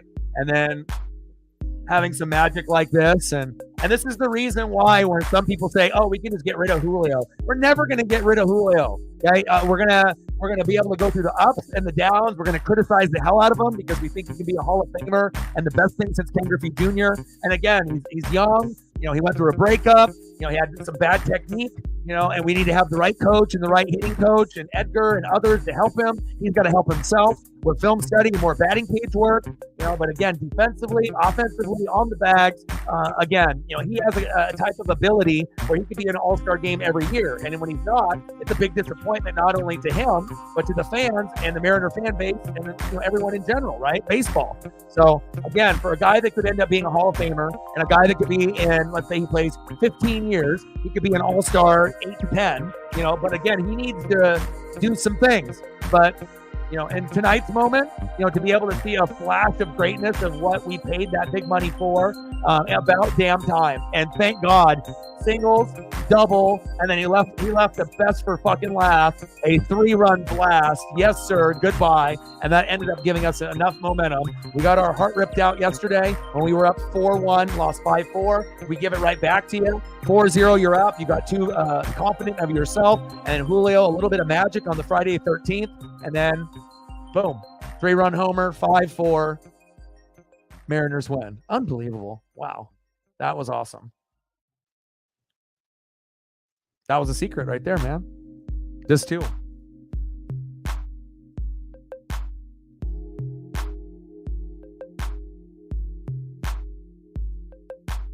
Final score, Seattle Mariners 5, Texas Rangers 4. And when the Mariners win, what do? We fucking dance. Mariners win, Mariners win, Mariners win. Let's fucking go. And again, I got to take Paisley for another walk. I got to try to push, even though I'm still not feeling well. Oregon State tomorrow at 12:30 Pacific. So again, anyone that is a college football fan, if the Apple Cup is on at the same time, I'll be watching that and covering that too as well. Again, Matt, great job. Everyone in the building, love you, appreciate you. And again, final score, Seattle Mariners 5, Texas Rangers 4. Shout out to all the people that liked, sub, donated, commented, shared. Appreciate you guys very, very much. And again, I'll be live tomorrow. Hopefully I'll feel a little bit better. And we got a Mariner game later in the evening, but I don't know if I'll have enough energy to do Ducks and Beavers for the Civil War at 12:30 to 3:30.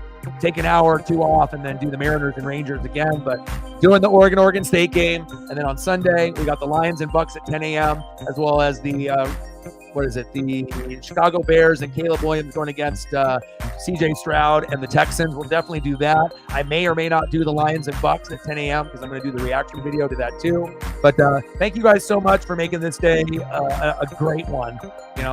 Considering being sick and feeling crappy. Reflect, you're an MVP. I appreciate every single one of you guys. Matt and Sarah, Captain Oreo, the Toast, Anna, Jeffrey, Zay, everyone. I love you guys. I appreciate you. And I got one question for you. Who talk sports like us? Your boy Ryan, Northwest Sports Fanatics, and I'm out. Gang. Go Mariners. Nice job, Julio. Gang, gang. Go Mariners!